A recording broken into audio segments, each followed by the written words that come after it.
Ladies and gentlemen, we are now gathered to induct the newest member of the Sportswire Radio Hall of Fame. But in many ways, the newest member of the Sportswire Radio Hall of Fame is the godfather.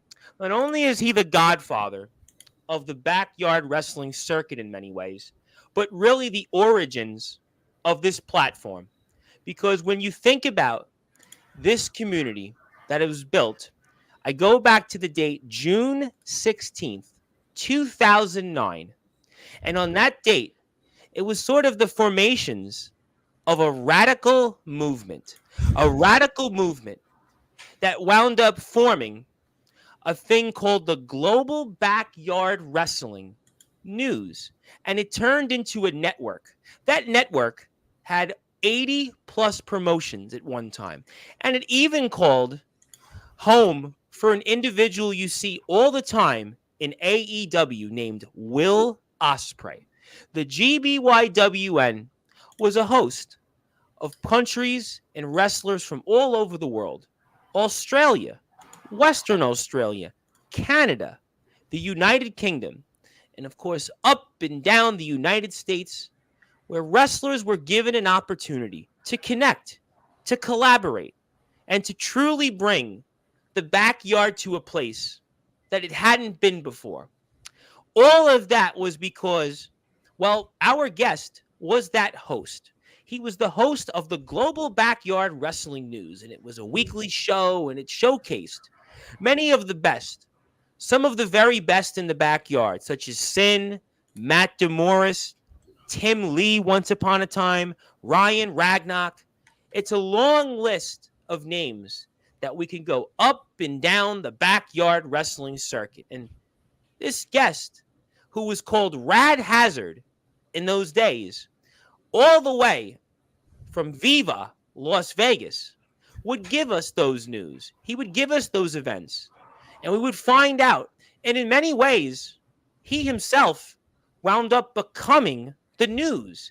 He wound up becoming the news, and he wound up becoming a huge star in his own right in the ring, a part of the GBYWN, where he was a leader of a movement. And although he described it one time that could you kill backyard wrestling? Well, obviously that answer was no, even though he himself led a movement.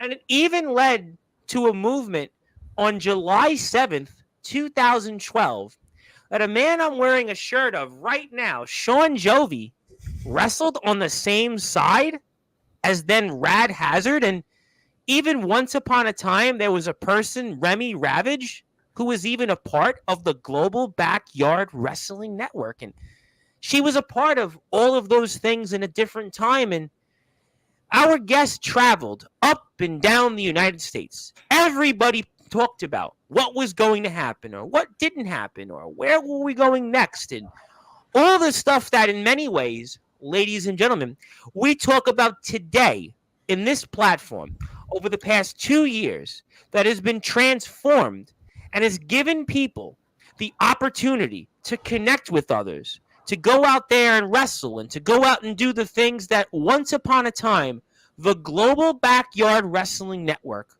was able to do. And it transformed the careers of many people.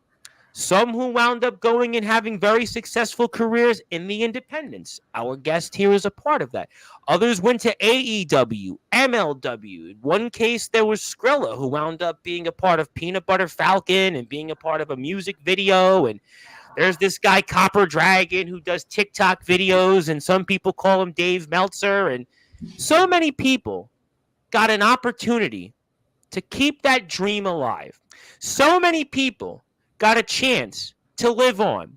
Now, sure, there was a video a few months ago that kind of in some ways poked fun at what the Global Backyard Wrestling Network was. But ladies and gentlemen, I don't think there was anything to poke fun at, because I'm reminded of a song, the lyrics from a Phil Collins song, Somewhere Before in Heaven. And those lyrics stated that we've got our problems, but I'll always be by your side. Ladies and gentlemen, our guest, in many ways, whether he knew it or not, He heard people's problems in the Global Backyard Wrestling Network, but he was always at the end of the day on people's sides, whether you didn't see it in the ring or not, because he certainly did a lot in his own right. Global Backyard Wrestling Network, United States champion, and held a slew of other championships and traveled up and down the United States. Sean Jovi found that out firsthand in ICW, MVW, all that stuff. But the fact is that Rad Dad is Rad Hazard. He heard the community's problems, and he did his best to keep people going and to keep people alive. And in many ways, we're celebrating the Global Backyard Wrestling News and its network later this month in Pittsburgh, Pennsylvania. I'll talk about that. I'll talk about that history as well. But there's no question, ladies and gentlemen. Sure, you see our guest today is Rad Dad Radley Belmont. He's one of the stepdads, and you've seen him in GTS. He's held the GTS Intercontinental Championship.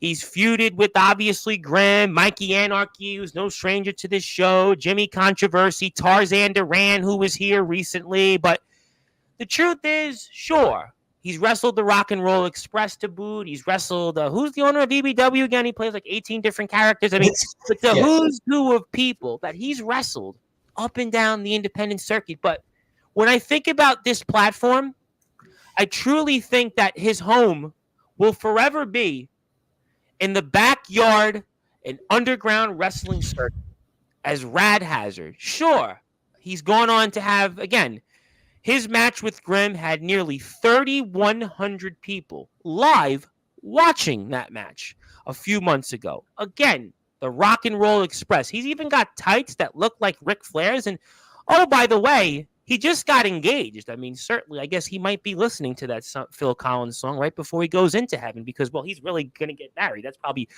he's much more happier about that than being here tonight. But the facts are, ladies and gentlemen, is that our guest, without today's Yarders even knowing it, he is the reason we're all here.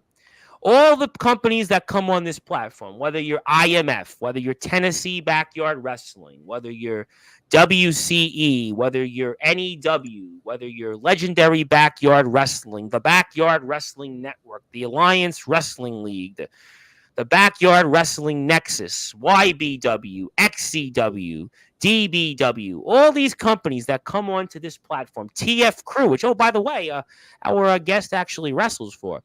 All these different companies, ALW, Resurrection Wrestling, whether you're fans of these companies or not, without even knowing it, they wouldn't be here without Rad Hazard, a.k.a. Rad Dad Radley Belmont. And I could see now it's starting to be a fuller house. Yes, I could certainly see that for sure. I would have much rather have seen Candace Cameron here rather than our guest looking at, but that's okay. It's a different conversation for a different time. But the facts are, ladies and gentlemen, our guest means so much to the community. And in many ways, I said it when he was here the first time, this is his home. I know that he has done many podcasts over the past several years. I know people interview him about the stepdads. I know people talk to him about GTS, but truly, this is the platform that he helped build. This is the platform that connected people every single day on Sportswire Radio. There's a new promotion propping up, and they're now all of a sudden going to say, hey, I want to go wrestle this person. We've now got things called Summer Bash. We've got things called the Riot in the Ring, the All Wrestling Matters Hardcore Tournament. We've got Backyard Havoc now in November. We've got the Backyard Brawl coming. I mean, the list continues. There's Best in the Yard already next year. There's another sequel to the Riot in the Ring, Summer Bash. It's endless. The opportunities of connection. I've even heard through the grapevine there's stuff coming out in late, who knows, toward the end of the year involving wrestlers from things I'm not even able to talk about, and you'll find that out. You'll certainly see what I'm talking about. But the facts are is that, ladies and gentlemen, our guest, he means so much to the community. He may have left, but he'll never leave. He'll never leave because of what he did every single week, giving us the news. Now, he certainly did it in his own twist. I certainly have my way of doing things, but there's only one host of the Global Backyard Wrestling Network and the Global Backyard Wrestling News, and there will only be one Rad Hazard. 1, Rad Dad Radley Belmont. Oh, by the way, what he does in the ring, pretty damn good. I mean, what he does in the ring, whether it's been in the yard, whether it's been on a mat, whether it's been on the floor, maybe a trampoline or two, whether it's whatever he's been on, there's no question that he is a man in the ring that he certainly has been in there with the very best. And he deserves all of that success in the world. There is no question, ladies and gentlemen, that Rad Dad Radley Belmont is somebody that when we think about all the different things in the backyard wrestling circuit, he might have said once upon a time that the backyard wrestling circuit could die. Certainly people that he was involved with kind of joked about the fact that they moved on and they did different things with their lives. But I'll tell you this much, ladies and gentlemen. A lot of people out there, from what I've seen, because of the backyard wrestling circuit, they may not be here, figuratively and literally. Before I introduce formally our 88th member into the Sportswire Radio Hall of Fame, I do want to go back to that lyric, that Phil Collins lyric about we've got our problems, and I'm always by your side. Because the truth is that from what I've seen from backyard wrestlers, there's a lot that's been said about backyard wrestlers. A lot of them have been maligned on this platform. A lot of them have been unfairly maligned. Actually, pretty much everywhere you go, up and down. But I can tell you, from what I've even seen recently from Global Backyard Wrestling Network members, such as Remy Ravage or Sean Jovi, and they talked about their firsthand accounts, I sure as hell am glad that backyard wrestling exists, because I've heard on this platform people talk about real problems, depression, mental health, suicide attempts. I've heard people talk about struggling with their identity, struggling with who they were and what they were. And if it wasn't for backyard wrestling, they wouldn't be anywhere on this earth. I hear it each and every day, and they talk about what it means to be out there, how proud they are. And as a matter of fact, Rad Hazard made people feel proud. Whether he did it in his own tongue-in-cheek, because after all, he's got a lot more humor than I am, because I'm trying a career in stand-up comedy, but I'll never make it. But the facts are is that Rad Dad's been on the biggest stage. He's been in prime time on the brightest lights, the biggest stage. But the facts are is that backyard wrestling will never die. Backyard wrestling will always be that all wrestling matters movement. That to this day, whether people want to admit it or not, backyard wrestling is the reason why so many people go out there and compete in places like WWE. How about names like Seth Rollins? How about names like the Hardy Boys? How about those boys in AEW, the Young Bucks? How about even guys like The Undertaker once upon a time? He said, yeah, I was a backyard wrestler. How about guys like Shannon Moore once upon a time? How about, oh, by the way, Mick Foley? We can keep going. The facts are is that, sure, there can be tongue-in-cheek videos about what the GBYWN was. People can say here on Sportswire Radio, we're the new thing about it, but we're not. There is no, ever be, no GBYWN. There was only one GBYWN, but here's what unites us here before I induct our newest member of the Sportswire Radio Hall of Fame. And I guarantee you, he's probably sitting through the longest speech of his life right now. He's like, come on already. It took me 2 minutes to get engaged to my beautiful soon-to-be wife. Get the show on the road. But I want to say this for the people that are here, is that backyard wrestling, as long as I've got a pulse, and I can assure you, I'm not going anywhere anytime soon, because unlike those guys, with all due respect, a decade ago, my bank account's pretty damn big, and I've got the time to be able to go out there. And I'll tell you what, you go tell me a backyard wrestler or two that needed help with something. They needed help with an issue. They needed help going to a trip. They needed something, whatever it was.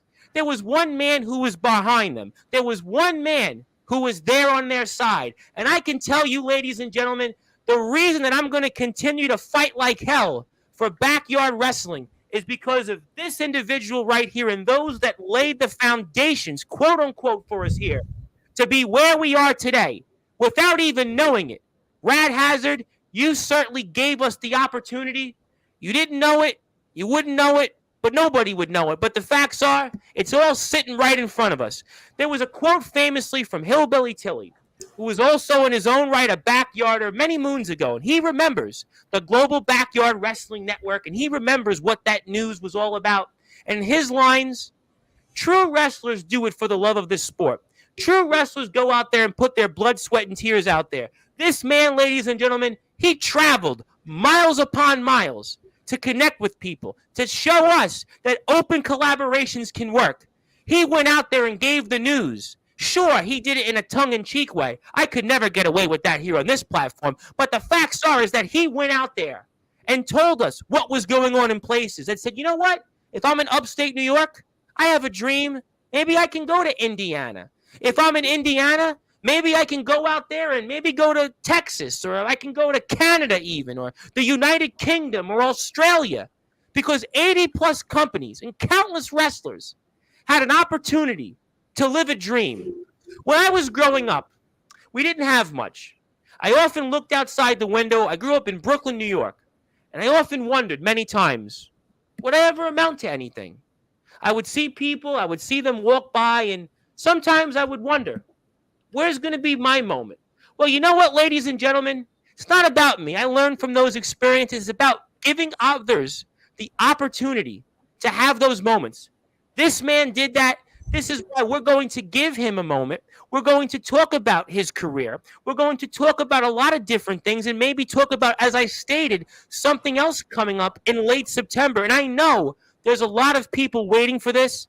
And I also want to point this out there. I'm purposely doing this. I am going to make sure that you have the longest speech of all the inductions I have ever done in the entire history of the Sportswire Radio Hall of Fame. Why? Because you and Mr. Copper Dragon are the reasons why there is a Sportswire Radio Hall of Fame. You know, there's a lot of people that say out there, oh, being in a Hall of Fame, there's 10,000, 20,000, 40,000 members in it. Yeah, you know what? I hope that there's 10,000, 15,000 backyarders and underground and everybody else that goes into the Sportswire Radio Hall of Fame. Because you know what?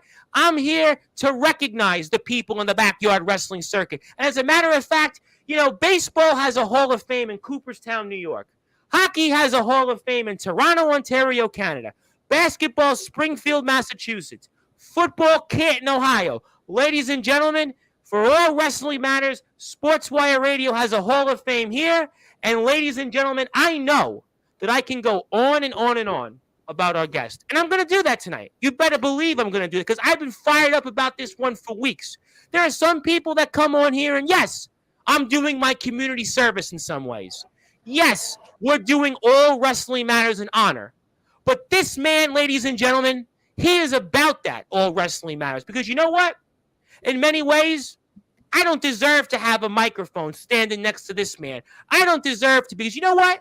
Because what he's done for us, in many ways, Jesus Christ gave his life. He gave his life. And I'm a reverend. I'm going to say this right now. I'm going to invoke being a reverend here. He gave his life for those to have an opportunity before us.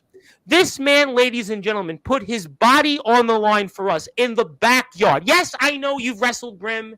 Yes, I know you've done a lot in GTS, and I'm putting you in the Hall of Fame in part because of that. Yes, you've wrestled the Rock and Roll Express. Yes, you've done some really important things.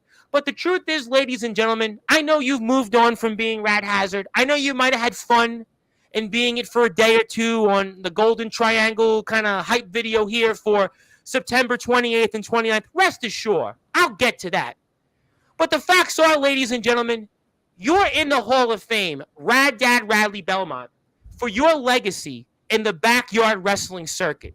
Because this is what bonds all the people I see in my chat right now. There is no question that people in the backyard have maybe, if you want to say it, have had more success than you. But you know what? I'm going to say that you've had the most success. You know why? Because people identify with you. To me, the way I see it in life, you're not judged by how much money you've made. You're not judged by how many friends you have or how many championships. You know, all too often I hear in wrestling, who's won, who's lost. And I got to make sure I go over this person. I can't wrestle on a trampoline. I can't wrestle here. I can't wrestle there. But you know what? It's all hogwash, ladies and gentlemen. I'm going to tell you why it's hogwash. Because it's people like our guest here who's about to go in the Hall of Fame. He gave us those opportunities. He went out there and laid his body on the line. And the facts are is that backyard wrestling will never die. Backyard wrestling will always continue. Will there be different names that go on and carry the legacy? Sure. There's no question about that. But the facts are is that the people in this community, a community that you helped build without even knowing with it, they're identifying with you not because of GTS, not because you wrestled overweight Grim, not because you've been in some funny segments or you wrestled Tarzan Duran. Was he high when you wrestled him? I don't know. Maybe I'll ask him. But the facts are is that you're in the Sportswire Radio Hall of Fame because of what you did in delivering the community and bringing it together and the global backyard wrestling news and later on into that global backyard wrestling network. As I stated, I can go on and on and on about our guest, but I now officially want to congratulate and introduce the 88th member of the Sportswire Radio Hall of Fame, our 8th member of the 9th class, the man that used to be known and forever known as Rad Hazard. He's now known as Rad Dad Radley Belmont. But before I officially congratulate you and put you in the Hall of Fame, yes, you officially have the longest speech of any Hall of Famer in Sportswire Radio history. But I'm not done yet because there ain't nobody like me. Because first of all, you're a guy that grew up in our community. You served our community. You fought for us in the streets. And you grew up and you rose up. And if there's anybody that's ever had this microphone and it's ever had a platform like me, Lord knows about growing up on the streets. Lord knows about being a guy that served in our streets, served in our communities. I've done that, and I've proudly done that as somebody from being born in Brooklyn, New York, and I wouldn't change that for the world. I wouldn't change any of that, which is why now I'm going to give you that introduction that everybody else knows and loves, and I can't wait to do it because I know sure as heck you ain't getting that in GTS. You ain't getting that in EBW. You ain't getting that whatever indie show in the middle of who knows where these next 3 weeks you're wrestling in. Gabe Sayers ain't giving you that introduction in TF Crew because he ain't got the voice. He wants to do a podcast. He's here tomorrow instead of rather doing his own podcast. So I'm going to give you that introduction and officially congratulate. Ladies and gentlemen, join me in introducing the newest member of the Sportswire Radio Hall of Fame, our 88th member, and our 8th member of the 9th class, the one and only Rad Dad Radley Belmont. And for especially now that we're in prime time, the brightest lights, the biggest stage, the only platform where all wrestling matters, it's time to give you that world-famous introduction. So with that,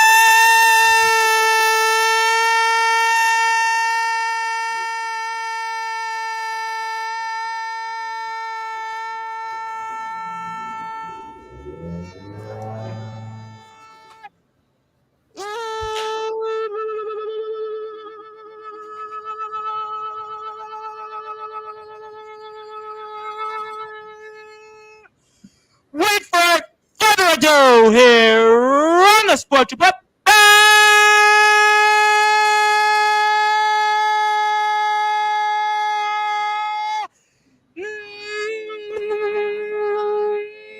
Number one.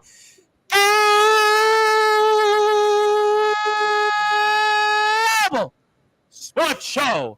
Once upon a time, he was known as Rad Hazard, the GBYWN U.S. champion, the man that was leader of a radical movement. He was forever, though, a leader of the backyard wrestling movement. He was the host of the Global Backyard Wrestling News and Network.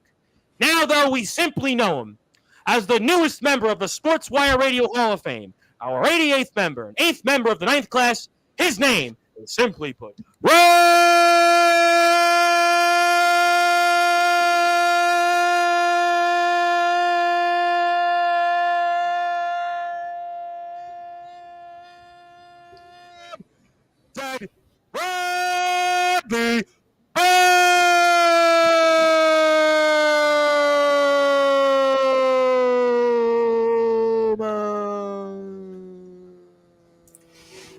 Congratulations, my friend. You're the newest member of the Sportswire Radio Hall of Fame.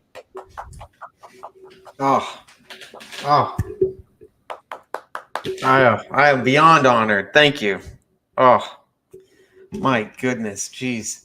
I'm sure you saw in the comments a lot of people saying Rad has, because I used to actually announce myself that way. I actually went back in recently, these last few weeks. I went back and saw it, right? Watched a lot of it. Yeah, I did. I'll do it just for old time's sake. Just for old time's sake. This is for Sean Jovi. Rad Hazard. And there goes my voice. Hold on one second. Well, you listen. I do this every day, so you're lucky. You can just go in the ring. I've done about 165 shows in about 113 days. People have actually said. I've actually had people say that they're praying for me. They say, I'm praying for you. Whatever it is, I'm praying for you. I've watched you, and people are like, I'm trying to get to 1,000 subscribers on YouTube. I'm almost there, and people are like, I'm praying. I've actually got my own neighbors for the first time. I've been watching you. You know what? I don't know what it is, but I'm praying for you. Now, I have a small glimpse of that because when I used to do my new show, I would do voiceovers for every episode. Some of the episodes would go up to 40, 50 minutes. And that's not all voiceover, but there's a lot of voiceover. And I'd watched some of them. I went back and watched the history of it.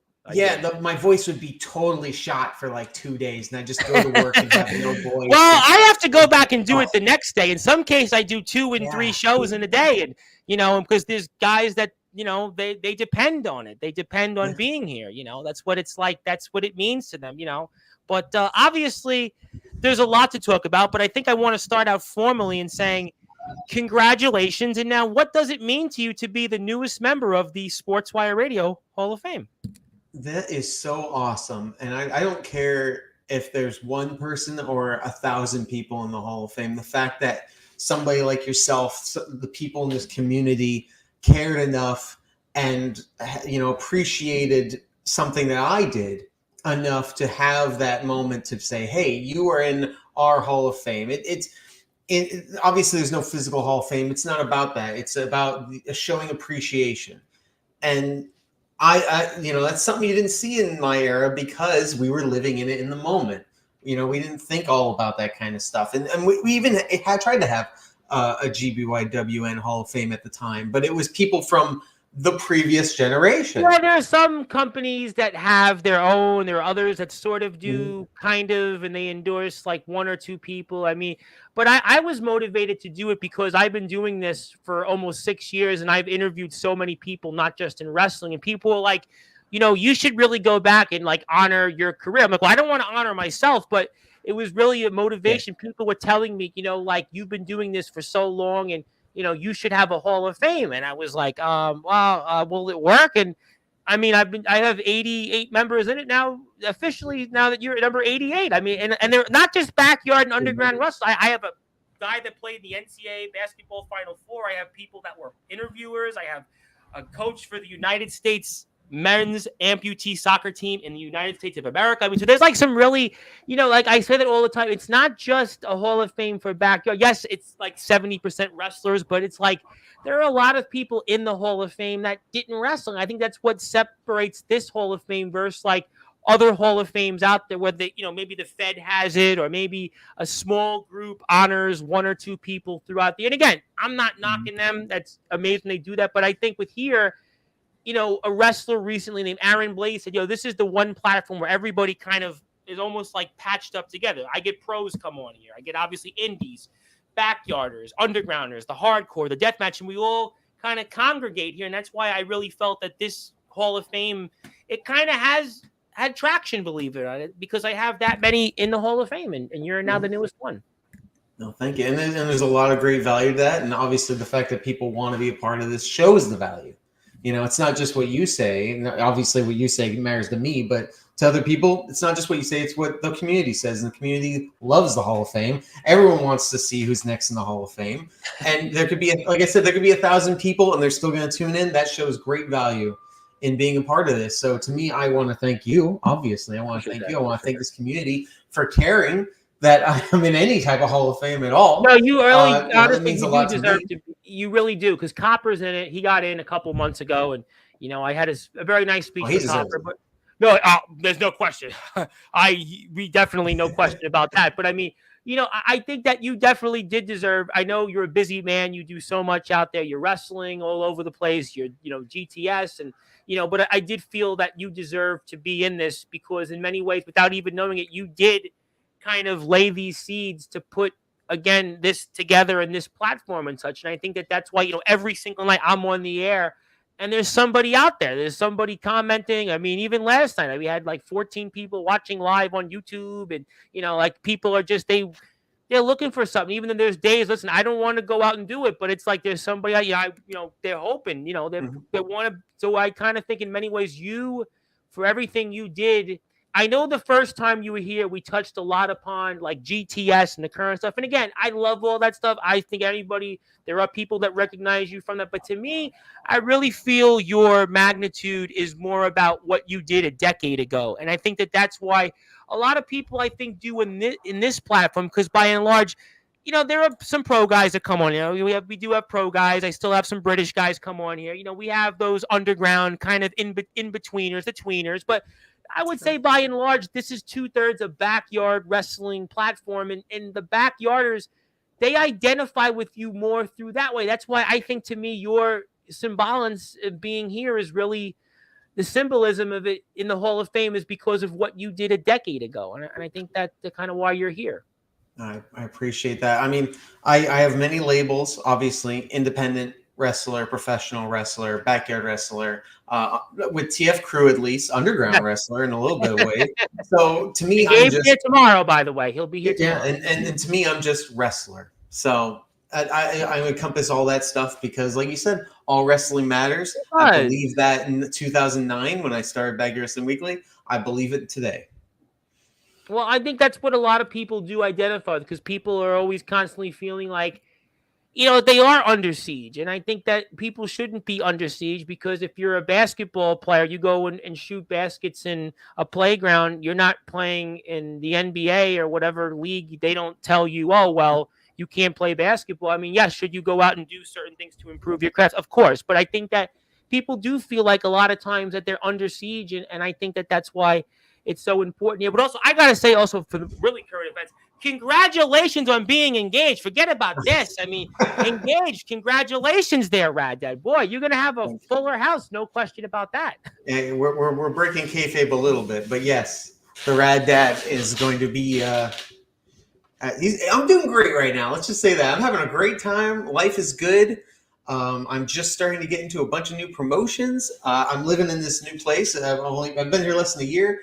Wow. Awesome times. I noticed Keyport, New Jersey. I actually have a funny Keyport, New Jersey story. Years ago, I had my father worked with somebody, and we helped him move to Keyport, New Jersey. And I remember where he lived was like, I don't know where you live in Keyport, but it was like off near a highway. And I think the running joke was that's where Hoffa was buried.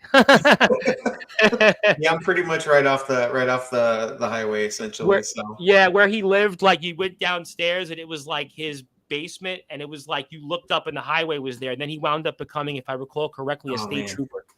So it was like, yeah, he must have had a thing or two. Yeah, my tag team partner, essentially, I always say he has a 2-story house because the bottom basement is completely refurbished. There's a sink, it's a whole second part of the house down underground. It's crazy. Wow, that's definitely wild. But obviously, congratulations though on that. We look forward to seeing. Thank you so much. Some of that. Maybe I should pull up on the screen some current. Let's talk about some current places you wrestled before I get into September 20th. I definitely want to talk about that. Absolutely. I want to go down memory lane. I want to present to you some certificates, but I do have some current events. First of all, I want to talk about it. Let's go to a couple of things first where you're going to be wrestling. So let's talk about that for the audience. I always like to still, at the very least, work in some current events. I'll put up some social media links. So I see you got a busy weekend coming up here. You're in Hazleton, Pennsylvania. Yes. And New Egypt, New Jersey for Sanctuary Wrestling and United Wrestling Coalition. So let's talk about that for a second for what's ahead there in those places and your return to the ring here, Mr. Suburban Legend. So I've been doing a little bit more singles wrestling lately. Papa Bear, he's got his own family stuff going on. So I doing the sports business. I see it. I see it on X. He follows. Yeah. So first of all, I'm going to dispel any rumors. Not that there are any, but the Stepdads are still a tag team. We're teaming up next month. We're still a tag team.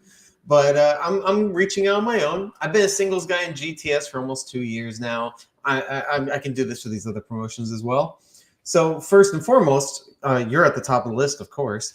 I appreciate that. I saw that on Facebook last week, and I'm like, well, does he know that I'm going to do what I do, which is the big video, the clip, and I do. But I feel like it's really important if a wrestler of any kind is on a podcast, they should be advertising it along with their shows. Why wouldn't they? Because it's I know on some wrestlers do that, but it's so funny because here they almost like people know me now by doing the video with the long intro and they know the clip. So I think like people actually, I'm actually getting stopped. I'm getting stopped in the streets for a lot of reasons, but I'm even getting stopped in my home community now saying, when are you doing the video? I actually get people now like on my block, when are you doing the video now? The video I put on Instagram, like where I announce my guest coming on. So that's why I think wrestlers, they always say, when are you doing the video? I get it all the time. When are you doing the video? When are you doing the video? So I appreciate you, putting it out there that you were going to be on here. But I always feel like in this community, they need to see me do the video with their shirt on and the whole thing. And I come up with the whole spiel and, that's kind of as they should. No, I appreciate sometimes I get like 600 plus views on those clips, and TikTok too. I even get them. So, and in my opinion, if even one new person, and honestly, I think just looking at the chat, I've seen 2 or 3 people that may have never seen the show before. If they saw it because of this ad, then that's money worth spent. Even though I didn't spend. No, I appreciate everything because I'm literally almost at 1,000 subscribers. So if you are here for the first time, do hit the sub button. I am literally this close. So, and there's a running joke that if I get to 1,000 subscribers, I will get roasted on the platform and I will get a tattoo. So, I mean, we're almost there. So I want to be there for that. Not that I have anything to roast. I just want to watch.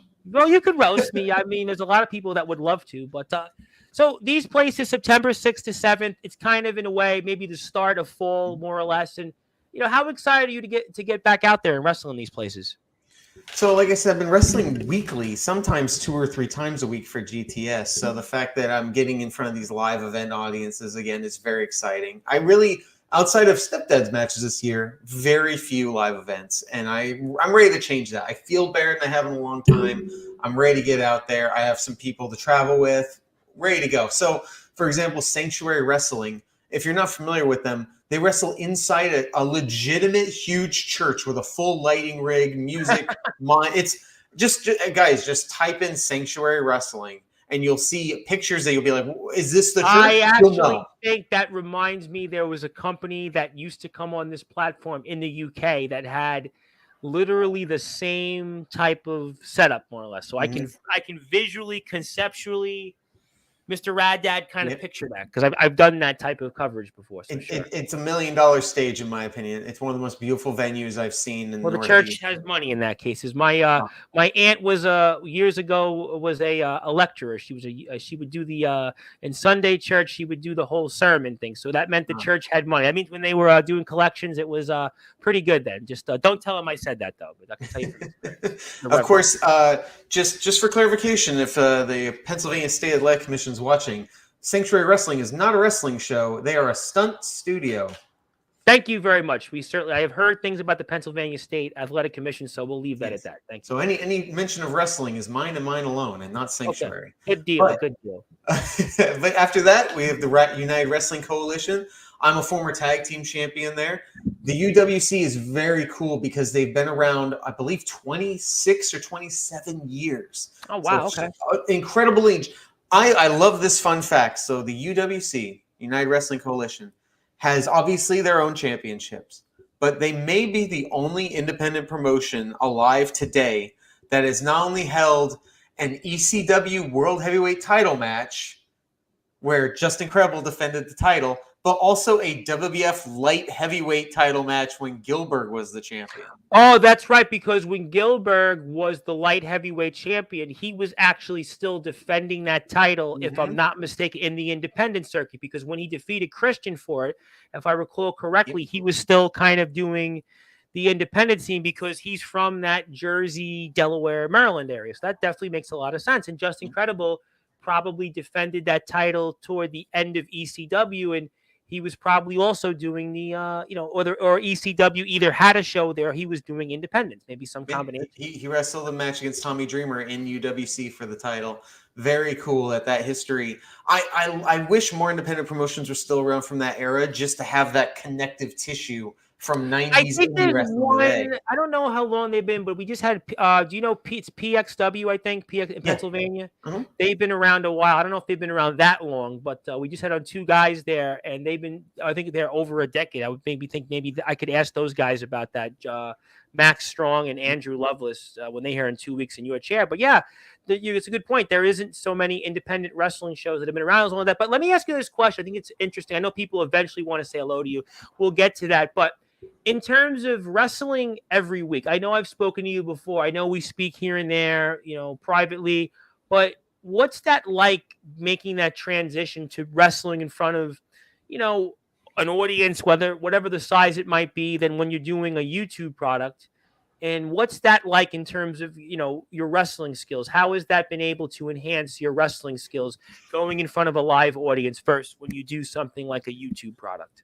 I think the main thing that I had to learn in reverse, because I had started GTS, obviously, I started live events. To be honest, I started professional training before I was even in the yard.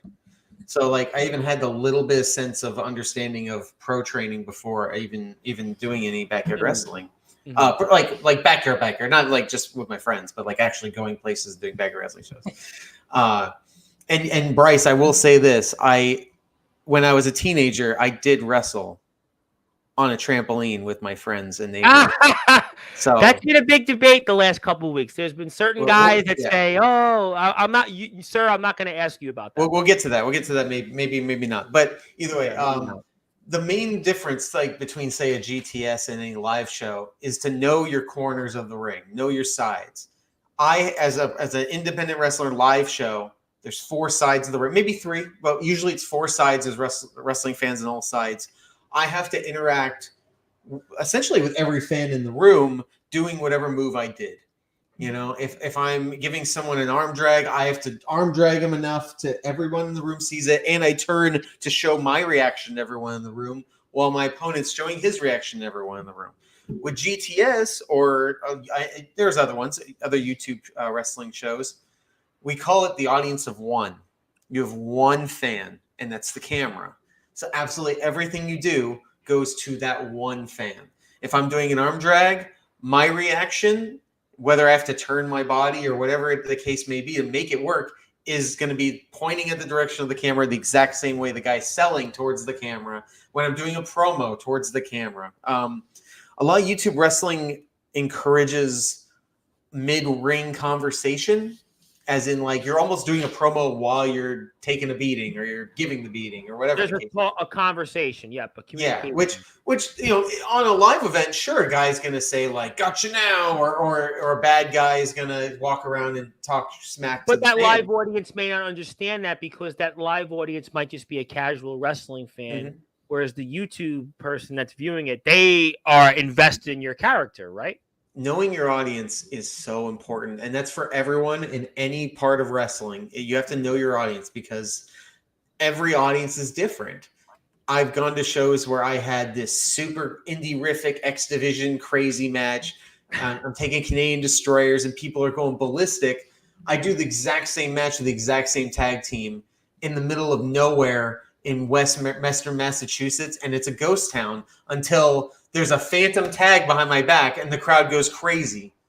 And they just want old school Southern style, and you have to know that. Like, But as much how do as you deal with that when you're in these places and who knows where Mhm. there's 10, 15 people, and when you're on GTS and you get thousands of people watching, you're in the number 7 wrestling promotion. How do you deal with that? Because that still has to be mentally a major adjustment. I don't want to say it's a deflator because it's really not, because you're actually wrestling in front of people, but it's still psychologically people would go and say, well, I'm wrestling in GTS and whatever I'm doing, I have 40,000 people that may watch me, but then I'm going to an indie show that only those people may watch it. So how do you mentally make that adjustment? So for me, it's like when you're in the moment at a GTS show, any GTS wrestler will tell you this. I wrestled when I wrestled Grim 31 minutes last month. We weren't thinking about like you don't imagine 31,000 fans watching you. You just imagine the one. It's way less stress that way. Way less worry. But when you're at the live show and there's it's a challenge. I think Steve Austin, I think it was Steve Austin, said something like it's a more talented part. Like who's talented when they can make 100 people cheer for you, because anybody can make 10,000 people cheer for you. Having that intimate closeness with the fan, where I mean I've wrestled recently in front of 15 people. I've wrestled in front of 300 people. I think it was exactly 316 people. Oh, heck yeah. Well, 300's a big. Well, 300's like a lot. People would say, "Oh, it's not." Trust me, my mother actually performs, and she sings, and 300 people is a lot of people. Actually, it's actually almost it's the equivalent of almost like a. If you're a musician, it's kind of like playing a almost a high quality club. Almost 300 people is a really big crowd. You actually brought a great thing. Brought up a great thing I was going to bring up earlier. I compare wrestling to comedians. So think about like your favorite comedy act on like an HBO special. They're in front of 5, 6, 7,000 people in an amphitheater. And then that same guy or girl later on is at the local comedy club in front of 50 people trying out new stuff. Is one more important than the other? I would say no. Fair point. I think that's a very fair point. Because that comedian has to try the new stuff. And not every show is going to have that for like the huge events, if you want to think of it that way. The same thing goes for like the level of comedians to wrestling. There's no middle ground. It's either you're wrestling in front of small crowds or you're practically on TV in some form. There's no middle ground anymore. There's no territory system where it's like, yeah, we're in front of like 1,000 people every month, but we're not on TV. Yeah, wrestling doesn't. You don't have that. No, wrestling is no middle ground. It is no, right. I don't even think MLW is the middle ground because you're 300 people. So it's either like you're in thousands like WWE, to an extent AEW, maybe Impact, and then it's everybody else. So yeah, that's, it's an adjustment. It's, but you're going to make those adjustments, and you got a whole bunch of other dates. We'll talk about the one later on in Pittsburgh, but I see you're in Lakewood, New Jersey. I actually know Lakewood very well. You're there, and you're in New Egypt, New Jersey, and you're in EBW, which I know very well, that EBW. And that's how you like wrestling in EBW. I think when I first spoke to you, you were just going into EBW, and how have you liked your experience in EBW? There's 2 EBWs. There's one that sort of wrestles live, and there's the other one. And so I know the whole deal, although most of the guys are kind of similar there in terms of, where they're wrestling. But what's your experiences like in EBW so far? I try to do my research as much as possible when I come to new promotions. Most promoters know that when I start a new promotion, I try as much as possible to watch the backlog of those companies. Yep. And they have a long history, by the way, a very long history. Oh yeah. And they'll even tell me like, oh, you went back and watched like 20 hours of wrestling. I'm like, yeah, I had. And knowing the owner, he probably asked you like, well, what'd you think of my match? And he asked, knowing him, I know him a little bit. So I've had history with him. So yeah, I could see that. I wrestled a very shady masked man who may or may not have been the promoter. We're not sure. Yeah. We're not going to go there because it could be 8 different aliases he has. Yes. Right. I know you wrestled that individual somewhere else on the show, so we'll leave. But yeah, and I understand there's the 2 EBWs, the Pro and the Forever and stuff like that. The different rosters slightly, but I always see companies like that, and I think there's so much potential, and that's what I think about as the potential. Like they're in a great venue. They have down there in Lakewood, and so they have a lot of opportunity to grow and to do some big stuff. And I don't even know if they want to grow, but I know the wrestlers want to grow. And they're going to get into other things. Hashtag Ego being in GTS, for example. Yes, I know Ego very well. I know Austin James for quite a while. He's been on here about 3 or 4 times. I know Austin very well. There you go. Jack Martins just showed up there, and I'm a big fan of Jack Martins. He's great. He's going all over the New Jersey scene. Guys like that. So Infamous Montana, right? You met Infamous Montana. Yep. Absolutely. And so I was even in the breakout championship battle royal that the first champion. Unfortunately, I didn't win it, but I gave a good effort. I will say, unfortunately, I will not be making that show because my schedule was changed on October 12th. I'm now in Connecticut for. Oh. Yeah, I'm not going to be in Connecticut that day as a stepdads with the tag team as Legacy is Timeless Wrestling. Have you heard of Lit? Have you heard of Lit before? Yeah, I actually, when you said Connecticut, Legacy is Timeless, I know I've heard that promotion somewhere. Yes, because I actually have family in Connecticut, so I'm very familiar with Connecticut. So yes, I highly recommend anybody who wants to see the future of pro wrestling, and I'm not saying that as hyperbole or a compliment. I'm saying as a fact, the future of professional wrestling is roster members of Lit and Test of Strength Wrestling, the sister promotion. Wow. They have incredible talent that are already top people at Wrestling Open. Already top. One of their top guys is named Ichiban. He's already signed with MLW. He still wrestles for Lit because of Lit elevating him to that level and Test of Strength elevating him to that level. And so these people, like, if you want to see who's going to be on Raw in 6 years, this is the show you watch. So I would highly recommend checking out Legacy is Timeless. You're very excited about going to Connecticut. You're very and I've been there many times. I wrestled for Test of Strength for maybe 2.5 years, something like that. Legacy is Timeless, new promotion that started late last year. I've had two step ladder matches in their company already. The step ladder match being our top match, the match we made up, and you can't have a step ladder match without the stepdads. That's the rule. Obviously. So, and we'll be making a return there very soon. I can't announce our opponents, but we will be in tag team action. Yes, please don't announce who you're wrestling, because we had an incident on this platform where a wrestler announced what they were doing, and we really want to move on from that. But if you want to check out Rad Dad on YouTube, by the way, you got a lot of stuff here, a lot of history with Rad Dad here. You got different stuff, a lot of GTS stuff, some independent stuff there. So if you want to check out, there are some friends on the platform that have been here that are on there, so definitely check that out. Hit the sub button for Rad. I'll also pull up some other links, but definitely go out there and please hit the sub button. Let's support those that support us. I would highly recommend this to any pro backyard underground, anybody who cares about their footage and their legacy, and that's a huge thing to me. That's what Dean Allmark said when he was here a few times. Dean is a friend of mine, and Dean has his YouTube channel almost identically built like yours, where it's got almost his entire catalog. So it's got stuff. I mean, he's been around a little bit longer than you, respectfully, but his catalog it's vast, and he just puts it out there and say, hey, listen, you want to watch me wrestle? Here you go. So, I mean, I think it's almost the same. And we can get into this a little later, but you talked to Remy Ravage yesterday about. Yes, I did talk to Remy. How her footage from years ago was Collision Championship Wrestling was deleted. I think in 2011. That event, along with other stuff, is the reason I became practically a video hoarder. I have like 95 to 97% of everything I've ever been recorded in wrestling, including GTS footage that is limited time only. So if you see the GTS footage, there's a very good chance that it will go unlisted. Well, that's why you got to get those watch hours. You got to go hit that sub button for Rad Dad so we can get those watch hours up. So, Will, you can obviously help him collect some money off that, because he's put a lot of time into those videos there. Absolutely. I mean, it's a vast collection of, different things, and we want to make sure we support those who support us. I know I have to give you some certificates, but I got so many people that want to say hello to you, and if I don't do that, I'm here every night. You're not. They will hang me, so I better make sure we say hello to some people here. Sean Jovi's been waiting for this. I mean, he was telling me, actually, Sean Jovi gave up a Magic game.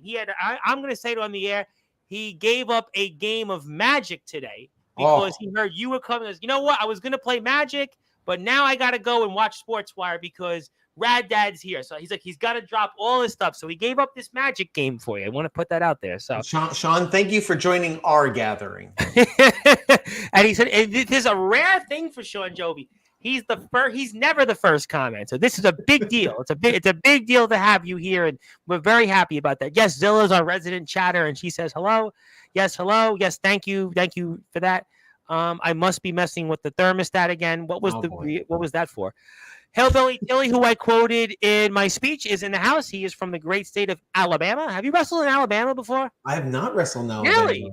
No, it's one of the few that there's a lot of wrestling there, and I haven't. I've always wanted to wrestle more in southern states. Obviously, I love southern wrestling. I love southern tag wrestling. You've wrestled, so that's obviously the connection. You got I love it. Well, yeah, we definitely want to make that happen. But Craven Rage, who says hello to a true legend, absolutely, and two of the biggest new stars in history. I'm no star, but Rad Dad is all the star. But definitely thank you for that. Big Man Cam says, hey, Rad Dad, how goes it? He's like 6'17" with a size 39 shoe. So if Papa Bear ever decides to hang it up, he could be your tag team partner. He'd actually Sounds good. Yes, and congrats on the engagement. We all wish you in very, very much happiness and all the good stuff there. Love you, Sean. Want to say hello to Jackson Law. It's Captain Law in there, but he says, "Rad Dad, baby, how you doing, Mister Jackson Law?" Jackson was in my stream on Monday, and good to see him here. My friend from the great state of Ohio. He is Mister Hamstar himself from All Legendary Wrestling. The Rad Dad. He's got some more comments with you. Yes, congrats to Rad Dad on the engagement. I couldn't agree more. Thank you, Rad Dad. We say hello to him, and I say hello to my champion in the PWF, Justin Parsley, who kind of looks a little bit like you, but he looks more like David Spade. He's more like David Spade's lost younger brother, but he says dad life, Rad Dad. So Mr. Parsley, who's been a traveler as well, I'm sure you'll see him. Who knows? Nicholas Crenton says, congratulations, Rad Dad. Absolutely. Thank you. Sean Jovi apparently is making a pitch to you. There are more pitches coming where this is. If Rad were to come to Iowa, to wrestle, I'd be willing to pitch for a plane ticket. Just saying. So he's willing to pay for a plane ticket. He knows me. I'll go anywhere, anytime. I just need a ride. So Sean Jovi, there you go. There's the bat signal. Here's the next one. Where's the trampoline going to be? That's what I need to know. You know what? I'll ask Sean on that because Sean's saying he wants to come back in the trampoline. We need a trampoline tournament. And you're even getting offers in Indiana now. Indiana wants you. Rad Dad to XCW. So there you go. I had some of my most memorable moments in Indiana. Yes, ICW, obviously. It's a lot of history there, for sure. Amen. Yes, I'm not running for any office. I'm running away from office. Thank you very much, though. Thank you for that. The elections, yeah, very smart. And I actually worked in politics, so the last thing I want to do is go work in the government. But that's a different conversation for a different time. Yes, thank you, Zilla, for that. Rad Dad is the reason I found wrestling. I'd love to know how and why. That's amazing. He'll tell us. I got a lot of people here that want to talk. Sean Jovi liked my speech. I don't know if you should have shed it here, but it was important to have the speech we wanted. There's a lot of people, my heart, my friend. A lot of people did. I said it to you the first time. I know you've done a lot of podcasts. I know they come, but I really feel this is the one that is more where you belong in terms of I know you get offers. We'll never tell anybody not to do a podcast, but this is the one truly that I feel like that this is your home in many ways. I feel like that's the case. When Jimmy Controversy is here, even though it's Jimmy Controversy, it's kind of the same thing, but I think with you, it's more so, but Jimmy's Jimmy. I mean, I love Jimmy, but Jimmy's Jimmy. You can get 45 minutes out of him. It's like, okay, I got enough. I'm good to go, Jimmy. I'm good to go. We'll see you next time. Shut up. Yeah, 45 minutes, and that's enough. But thank you. No, but he would say the same thing himself. It's actually not anything. Now Gabe tomorrow will probably be the same type of show, but I won't give him that thunderous introduction. No, he won't get that, but he'll get.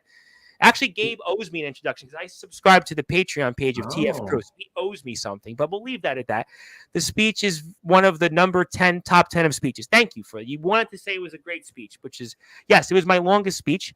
How you doing there, Walter Johnson? Rad Dad from DTS. How you doing, Walter? Definitely hit the sub button for me. I'm at Sportswire Radio 6579. Yeah, almost at 30 subscribers right now live watching, and hit them all the sub button and get to 900 subs.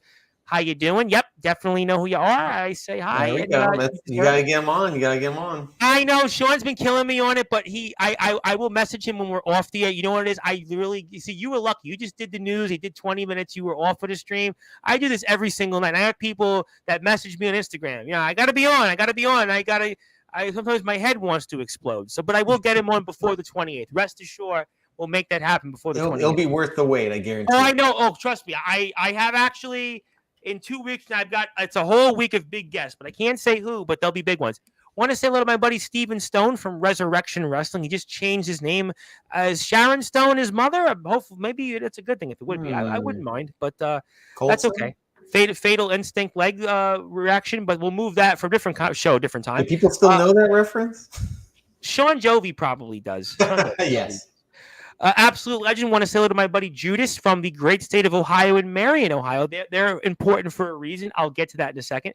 Telegram, it's time for him to finally have Big Man Cam out. Well, you obviously can't do anything about that, but maybe he'll just knock on Grimm's door. Just show up. What's he going to do? He's really big, and also he took a picture with Hulk Hogan a couple weeks ago, and he was bigger than Hulk Hogan. Now, Hulk Hogan said a lot of things that I probably wouldn't recommend people say recently on social media. Yeah. But I will say, at the very least, when he took his photo with Big Man Cam, he made Hulk Hogan look basically, like Chris Benoit used to size-wise. Vanilla midgets will move forward. stand-up comedy there. Want to say one of my buddies who's actually is a wrestler in the Pennsylvania independent scene. He is a trained professional wrestler. His name is D Savage, and he says he will be in Hazleton. That's where he lives. He lives in Hazleton, Pennsylvania. Yes, Perfect. he's a very big man. He's got a lot of tattoos. He wears a man bun, and he's an interesting individual. I would recommend meeting him. I'll connect him to you. And his tag team partner, where he wrestles in the independents, looks like he's bigger than half the WWE roster. But really, he really looks like half bigger than the WWE roster. And every time I see him, I'm like, "Hello, sir. How are you? How are you?" I'm always like, "Yes, sir." Always very nice. Humbly like his post on Instagram. Give him a cheer because I don't want that guy knocking on my door. I mean, if that guy knocked on Grimm's door, I think Grimm will give him the keys to the war chest that he has from GTS. Let's move on now. Sanctuary's lit. Best place to bump. He knows about it. There you go. I love the ring. I love the ring there. Yeah, I agree. He wrestles, and I want to give him a plug. He wrestles in 814 Wrestling, by the way. Nice. Okay. Want to say hello to Mr. Jake Dvorak. Jake was actually on the TF Crew show. You have to know Jake. You know Jake. Yes. Right? Yes. Good old Jake. Oh yeah. Jakey boy. Good old Jake. Jake's a good friend. He wanted to wrestle me, and then he said, "Just kidding," afterwards. Which I was like, "Okay, you want to take over Sportswire instead?" And then we moved on. Big Man Cam versus Rad Dad. Well, I don't know what to tell you on that. We'll see. Who knows? He's too big.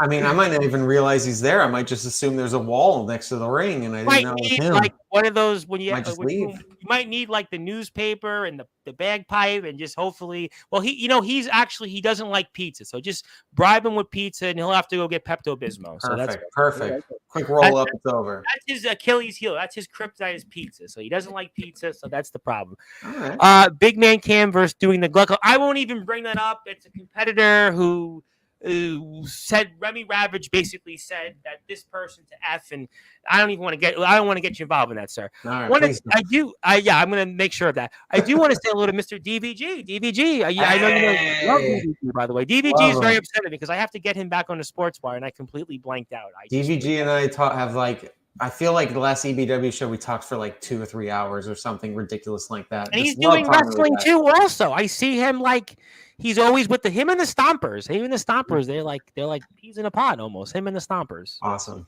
Have you met the Stompers yet? By the way, have you met them? I don't believe I have. No. Okay. You should meet them. By the way, I really recommend that. I will. And now he says he's kidding.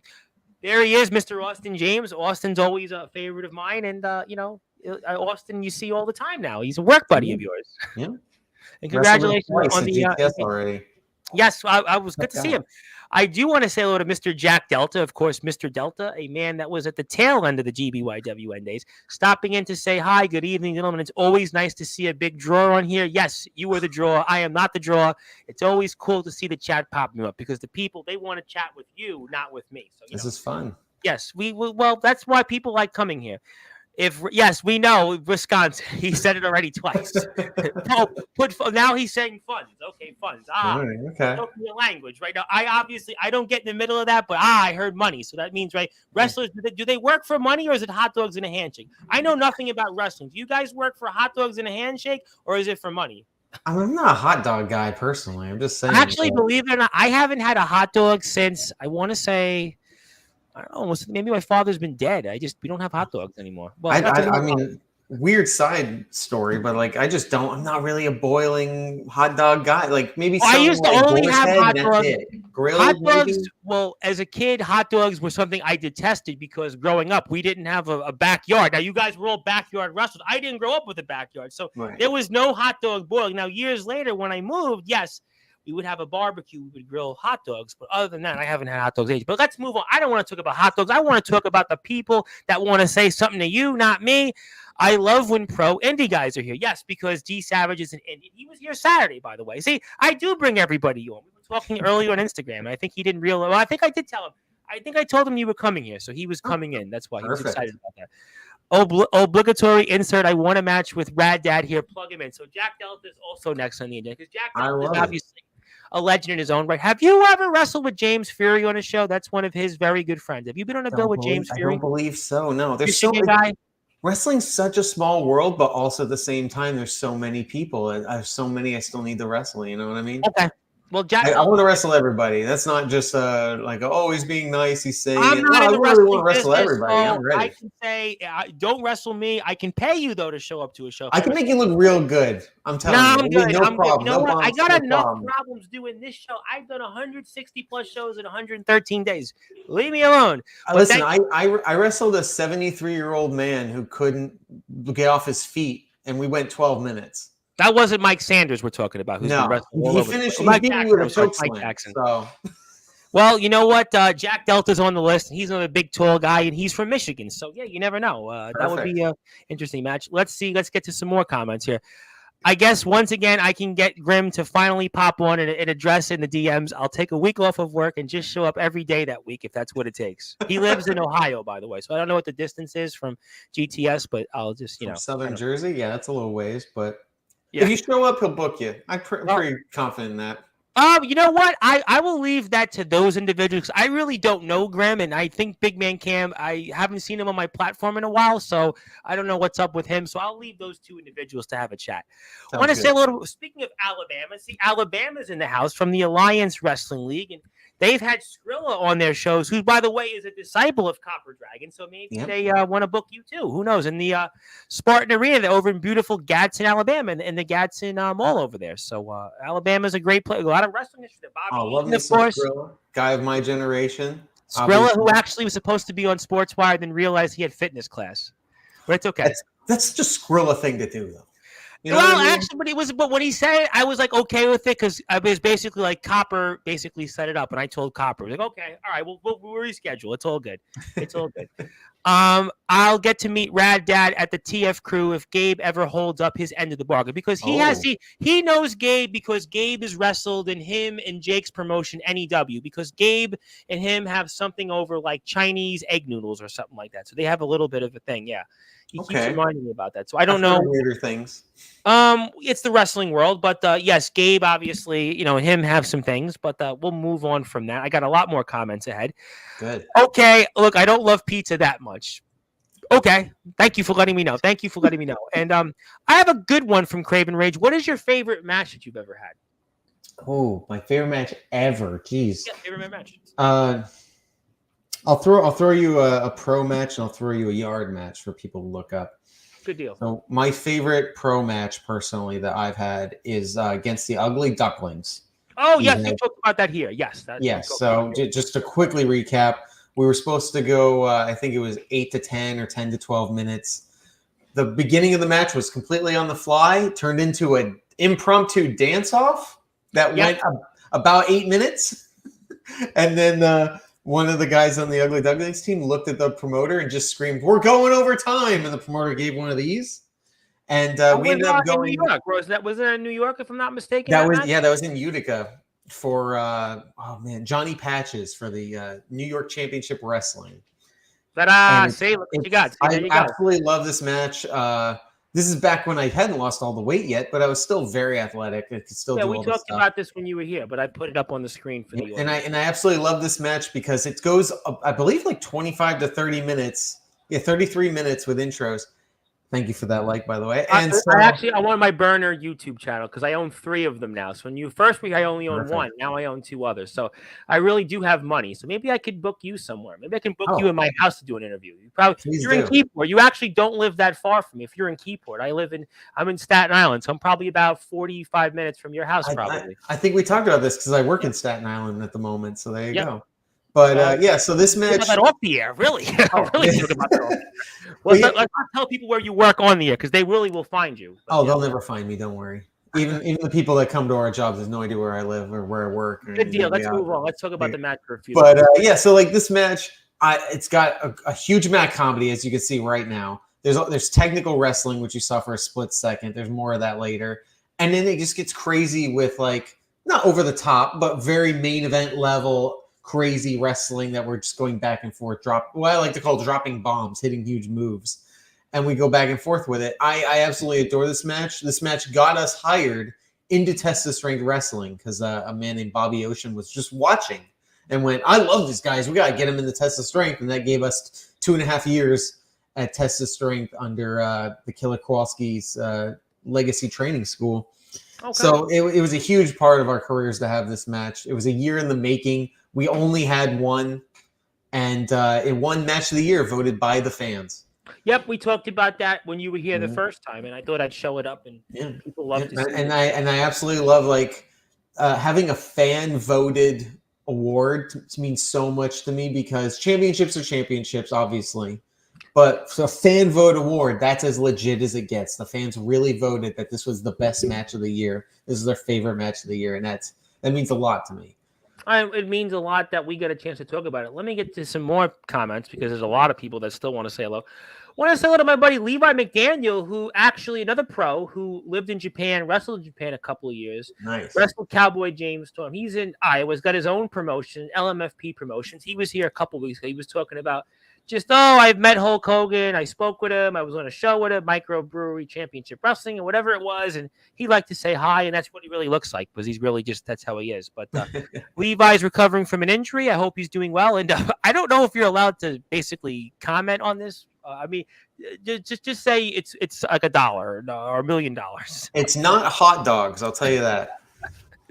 It's something. I mean, obviously, I'm sure I can connect you. You could talk to him privately.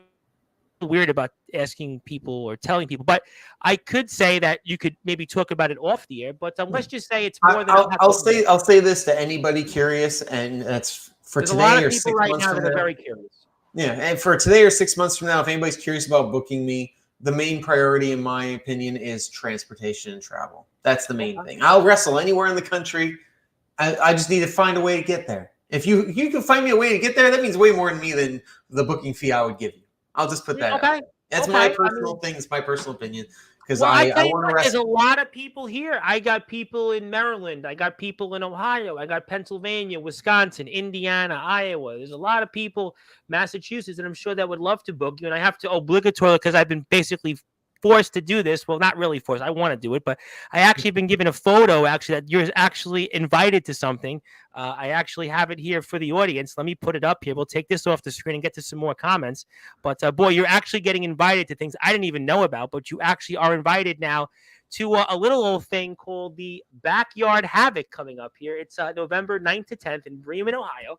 I'm sure that the promoters there will find a way to get you there and maybe help you there in the booking fee. But we have a bunch of companies there, 1, 2, 3, 4, 5, 6, counting yours truly 7.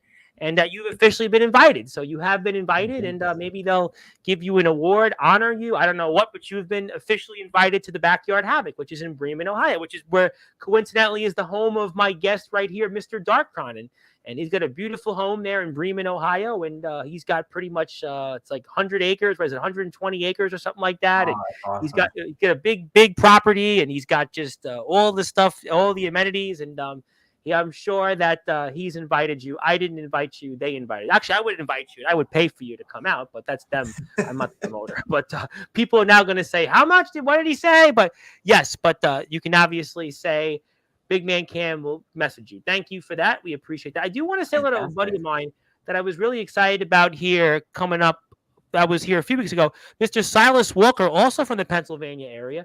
And I'm really excited about Silas. We had a couple different things. He's been doing some great things in DBW, which is where Austin James actually wrestles for. What a coincidence. I remember Rad Hazard from BXW was one of Young Me's favorite yarders for sure. And for those that don't know this, Silas has been in the yard for 10 years. He goes back to the heyday of the GBYWN, so he would know very well. I think he was a part of a couple of super shows. It's incredible to see how people progress and develop. And how do you feel you've developed, Anil? That's a great question. How do you feel you've developed over the past 9 or 10 years? Oh man, it's like a whole nother level. Not that what I did back then wasn't entertaining today to watch. But to give an example, he says he remembers me from BXW. I don't know how many people know that I booked BXW. I was the booker for about 2.5 years. That's BXW versus the World stuff, right? Mm-hmm. Is that part of it? Yeah, Bethlehem Extreme Wrestling. So we had Mike Damage. Matt DeMorris was the world champion, would travel in all the time. I was there. Johnny Boy, if people remember Johnny Boy, like all sorts of great guys that weren't exclusive per se to BXW, but BXW was the premier backyard wrestling promotion in the entire area. And like you'd have to go as far as Cooperstown, New York to find another one that was as big or as meaningful to the community as BXW was at the time. Which honestly, that brings me to the other side of that question earlier. You're asking me my favorite backyard wrestling match was my last BXW match. It was against Tim Lee in a pure rules match. A couple months ago from the UK. Exactly, yeah. I wrestled. He's legitimately British trained, close friend of Will Ospreay. That's how I got to know Will a little bit. And he flew out from the UK to wrestle me in a pure rules match that went about a half hour for the GWN World Pure Championship. Yeah, we had a world pure title. And Jovi was a champion of that once upon a time. Sean Jovi held that title over a decade ago. He was the second champion, won it in Indiana, I believe. ICW, right? Yeah. And he traveled around with it. Eventually it went to the UK. Will Ospreay wrestled for it and lost, and then I won it. So there you go. I'm very boom. Did you know though? That's an interesting point. As we're here with Radley, of course, the newest member of the Sportzwire Radio Hall, and I still have a couple of things I want to present to you. My name is the Reverend Tom Bryce. Your voice, figuratively and literally, where all wrestling matters. I'm going to be here tomorrow at 9:00 Eastern Time with Gabe Sayers. And speaking of Silas Walker, I'm going to be here 10:30 p.m. Eastern Time Tuesday night with Brandon Costelli. He is the DBW Holy Grail Gauntlet winner. So some really big shows ahead. Speaking of the Backyard Havoc, I'm here Sunday night with Holden Holloway. So some really great stuff. Also, for our friend Jake Dvorak, I'm here with Joe Starr in the afternoon, right after the NEW season finale. But we're here right now with Rad Dad. And if you'd like to, please hit the sub button for me. It's Sportswire Radio 65.7. I'm actually almost at 900 subscribers. I'm like a few away. So if you're here for the first time, go hit the sub button. But let me ask you, though, Ospreay is fascinating because everybody knows Ospreay. And I actually have a British listener right now in the chat, my buddy Ethan Dixon, who's training in CCW Cutlery Championship, because I've done a lot in the UK. I haven't done much recently, but I have a long track record actually in UK wrestling coverage than the Backyard. But did you know all those years ago that Ospreay was going to be what he is today? Did you know that? Honestly, yeah. You did? Okay. No. I mean, I think people would love to hear that. So if anybody ever wants to look up his stuff, he's not like embarrassed by it or anything. Look up Ace Payne in BYW UK, and you'll find a lot of extremely young Will Ospreay. And he's already wrestling in a ring. He's already doing a lot of the moves you see today. His Stormbreaker is ripped right from an American wrestler named Saint Vengeance. I took the Stormbreaker in 2014, and he debuted the Stormbreaker in like 2019 or 20 or something like that. And he gave credit. He's like, no, I took it from a backyard wrestler that I knew like 10 years ago. And Will was already incredibly talented. I think he was doing it was like PCWA or something like look at this. Like he was already in that zone back then as Ace Payne. And a lot of the people he was working, Sam Jude, Tim Lee, really good friends of his that they stayed local, but they were just as talented as him. They just wrestled the British style, where Will was very much a high flyer. And he was doing 630s at local indies as early as like 2015, 2016, somewhere around there, maybe even 14. I remember live viewing his debut in New Japan and just flipping out. And afterwards I was like, bro, it's so great that you're there. I'm so happy for you and stuff, and obviously when people fall away, I haven't talked to him in quite a while, but he was loving our stepdad stuff early on. And I'm so happy for him. I feel like he's one of us. It's great to see him succeed and continue to go on. And his friends are still wrestling locally, and they're still having a great time. So the seeds of backyard wrestling sprout such amazing growth. I mean, BXW, when we were talking about how I booked BXW and I was wrestling BXW, we didn't know Sammy Guevara was a huge fan of BXW and watching our yard stuff. We didn't know Donovan Dijak was watching our stuff because they weren't names. They weren't even like wrestlers yet. But what we did mattered to them enough to take that style that we were doing. Because to me, backyard wrestling is a style. The GWN was a style of wrestling. It was like a hyper reality, is what I used to call it at the time. It's meant to show this extreme emotion that even a jaded wrestler, because our audience was jaded wrestlers, would mark out and pop for. And to some people, they think, oh, you're killing the business, you're overdoing it, and that kind of stuff. It's a style.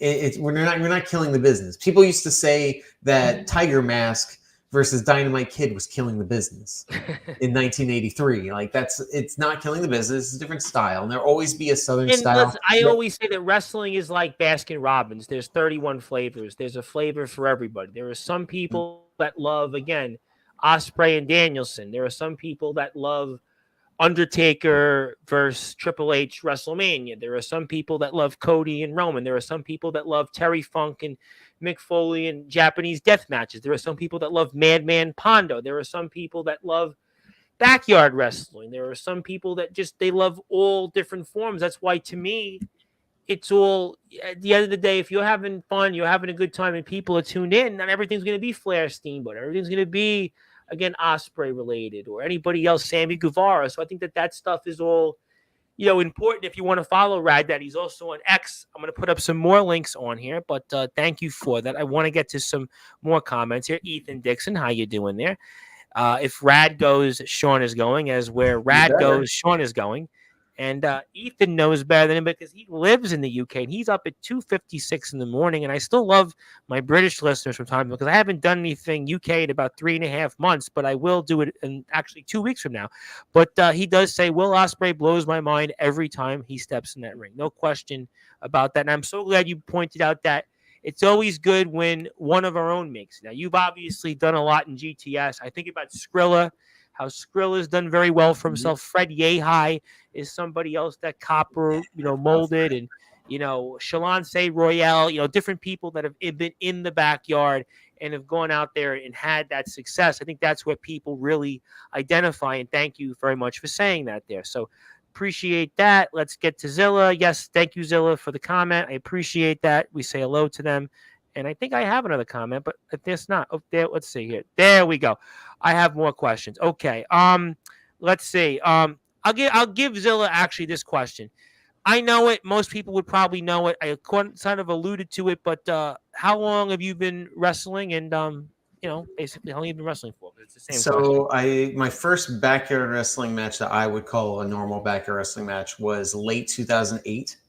And my first pro match was January 10th, 2016, which I didn't even know I was going to wrestle that day. I thought I was just being a commentator. We spoke about that here. Yeah.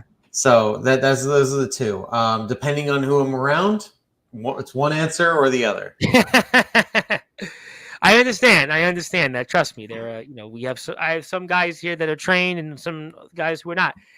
Yeah. Ethan would like to say, I'm wide awake at the moment, so I thought I would pop on and see what's going on. I appreciate that. Thank you very much. I appreciate that. And I know Ethan wants to hang me sometimes, but I think it's a good time. Let me present to you a couple of things as we're getting toward kind of the second half near the end of the show.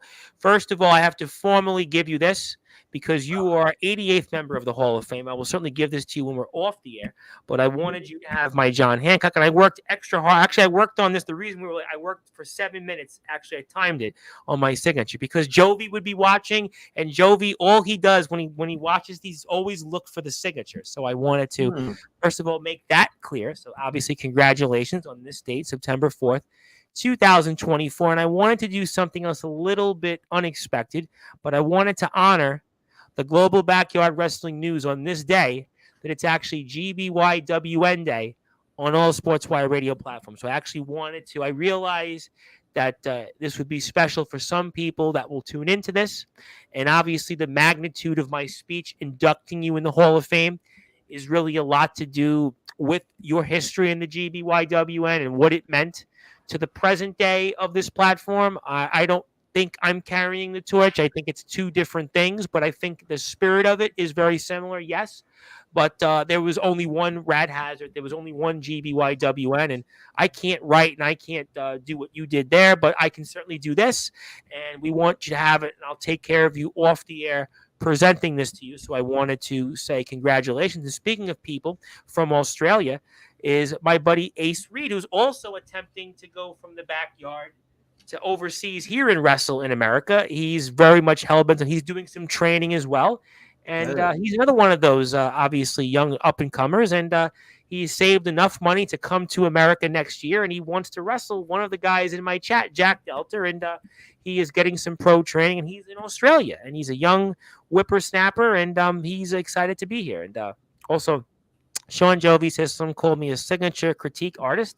Yes, that's why you were here in the Gathering tonight rather than in the Magic of the Gathering show. But GVYWN, never forget. Yes, thank you. D Savage, I think, left the chat, but thank you, Zilla, for that. Okay, so I'm going to take this off the screen and this off the screen and go like this. I think it's a good time now to talk about September 28th and 29th. Because, a lot of the things you saw here just now is about the GBYWN, and we're actually having a little bit of a reformation of that. We're having a bit of a reformation. I'll put up that on the screen actually right now for the audience so we can see. I'll put up to a couple of other things here, but first let's go and get this up on the screen because I think you're in the second photo. Yep, I got you in the second photo. So I'm going to take this on the screen and go like this for the audience because I have two of these.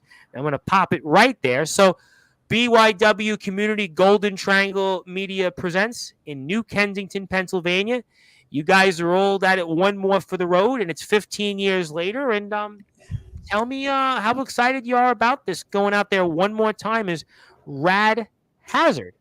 So there's a lot to say here. First of all, just to get to the previous comment, I've personally seen people go from America to Australia, from Canada to Australia, from Australia to the United States to wrestle in the yard. It can and will happen again, and I hope you were the one to do it, my friend. He's the man a lot of people are pinning their hope on. He came onto my platform and announced all of a sudden I've got $1,500+ Australian money saved, and this is my dream. I mean, he's the one that a lot of people are pinning their hope on. I mean, this young man is, come out of thin air, and he's been honing his craft for the past couple of years. He's got the spirit, and he wants to do it. I just watched his match, by the way, on a trampoline. Pretty good match, and he's, he really wants to do it. I mean, he's hell-bent on it.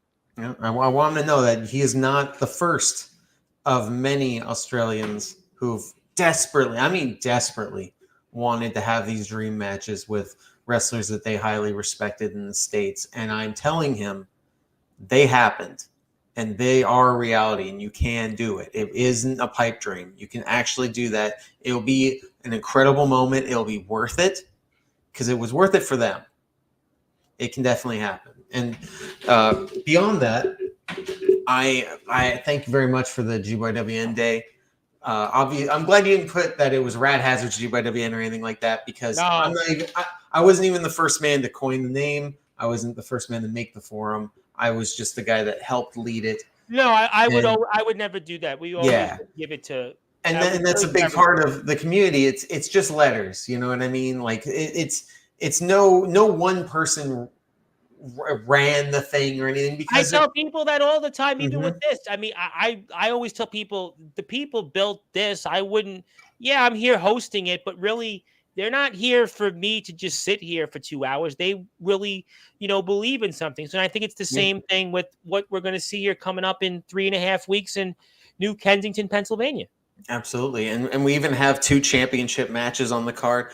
This obviously there's no GYWN logo, but that's just because this is about the entire BYW community, including the previous generation, which we called the Backyard Wrestling Link, which is the grandparents of our league back in the day, our alliance. But I'll throw a little secret at you new guys because I know obviously you are the next generation of Backyard Wrestling. You're the present of Backyard Wrestling, and by all accounts, I didn't see that when GYWN slowly faded away over the years. But you guys came out of nowhere, came out of the darkness, and you started to form. And now we're getting super shows, and everything feels new and exciting again. To me, it's a repeat for the second time. Yep, I've seen this twice before, and now I've heard some guys have said that who were at the tail end of it. Silas Walker is a guy who debuted at the tail end of it.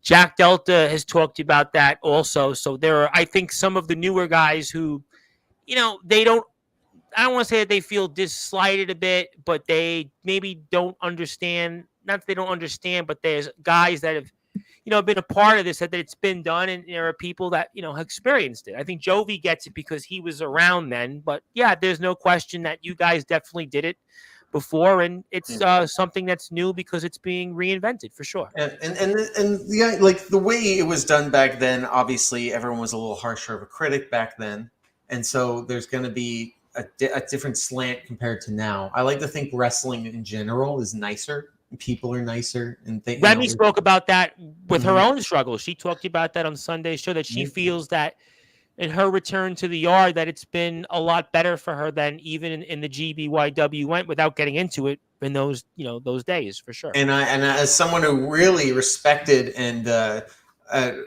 didn't have a close friendship, but considered Remy a friend even back then, I totally see that side where people were very. I mean, let's call a spade a spade. Everyone was young and dumb, and everyone was scared, and everyone was weird. We're weird people when we're 22 in a backyard, and we're not sure if the footage is going to get out, and then we're going to get in trouble at our training school or whatever. And there's high school drama. I'm not saying anything anybody doesn't know about. Oh, listen, I'm here every day. I had a show 2 days Mhm. ago, and one guy got mad because one of my guests said things about his company and said Yeah. things about, certain things. I don't know what was work or not. So, yeah, people get upset even every day here on this platform. And that's always going to happen. Yep. But I explain all this to tell you that it is an absolute miracle that the GBWN existed at all, because you'd think, oh, the GBWN, it's run by like one guy or like two guys or something, and they organize the whole thing, and it's a big community. It wasn't. It was a self-sustaining machine. And I don't know if today's community is going to be that way. Maybe I think if the community is nicer than we were, it should be. But the alliance itself was self-contained territories of promotions where there was obviously a booker or someone that owned the company or whatever, and they would run their own thing. But when we had these super shows, everyone came together. You'd have your, I don't want to lose once in a while, but I'm talking 90% of the people, they decided who won and lost based on who had the cooler idea for a finish.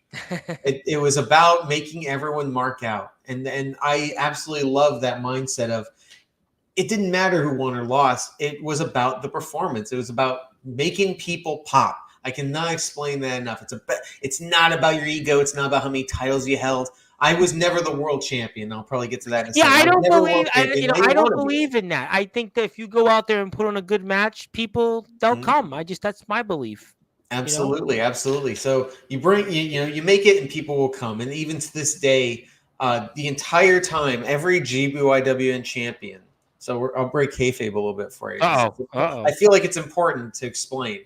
The GBYWN championships were considered like the NWA titles. They were defended in all these different territories. When I was helping guide it, and I'm not gonna say I ran it. I never told anyone to do anything. Well, you were on the board of directors. It's Yes. well documented. You were on the board, and there were people on that board. So that was obviously, and that's not different than a lot of these, again, breaking the fourth wall, that these feds that come on my platform, they have Discord chats, they have board of directors, they have. I wish we had that back then. Well, they have it now, but they all have something that you had a decade ago, so it's nothing out of the ordinary. But I will say this, the traveling champions, they got to decide who they lost the titles to. And I say that because then there was no interference, there was no drama, there was no booker that had more power than anybody else. It was the champion's prerogative, and that's because everyone understood that there was a responsibility that the champion had to make the next champion not only look good, but be a respectable part of the company. Why would you ever give a title to somebody you didn't respect? Now, sure. And so sometimes it became, wow, this guy's got a year-long title reign. What's going on? But I can't think of a single time where somebody lost the championship and the people weren't absolutely ballistic. They loved it. Everyone was thrilled because whoever won it, it felt like the home team was winning every single time. Which is, I think, something a lot of these feds that come on here struggle with, because in some places guys hold a title a long time, but you're trying to connect to the moment to make the transition. Right. And I think that that's where, sometimes that's for some feds. Again, I'm not in the inside, so I couldn't comment on those things, but I think from watching afar that there are some people that maybe that's kind of why a promotion would have a champion for as long as it has, because they're trying to wait for that moment to make the transition meaningful. I mean, I don't know. It's obviously something that people, I'm sure, talk about. Yeah, and I think that's very important because the local championships, the local promotion that ran their yard shows, their champions would change hands every couple of months, and that was good. And it was very storyline heavy, which is great. The world champion usually was not in a storyline unless it was like a rematch from a super show or something like that. It was very much the draw was I want to see if the guy loses the title, and I want to see the coolest finish possible, and so there was always an interest in watching it. It was like watching the lottery. Would the guy lose the title this time? We had our world championship from 2008 till now. It's only been vacated once.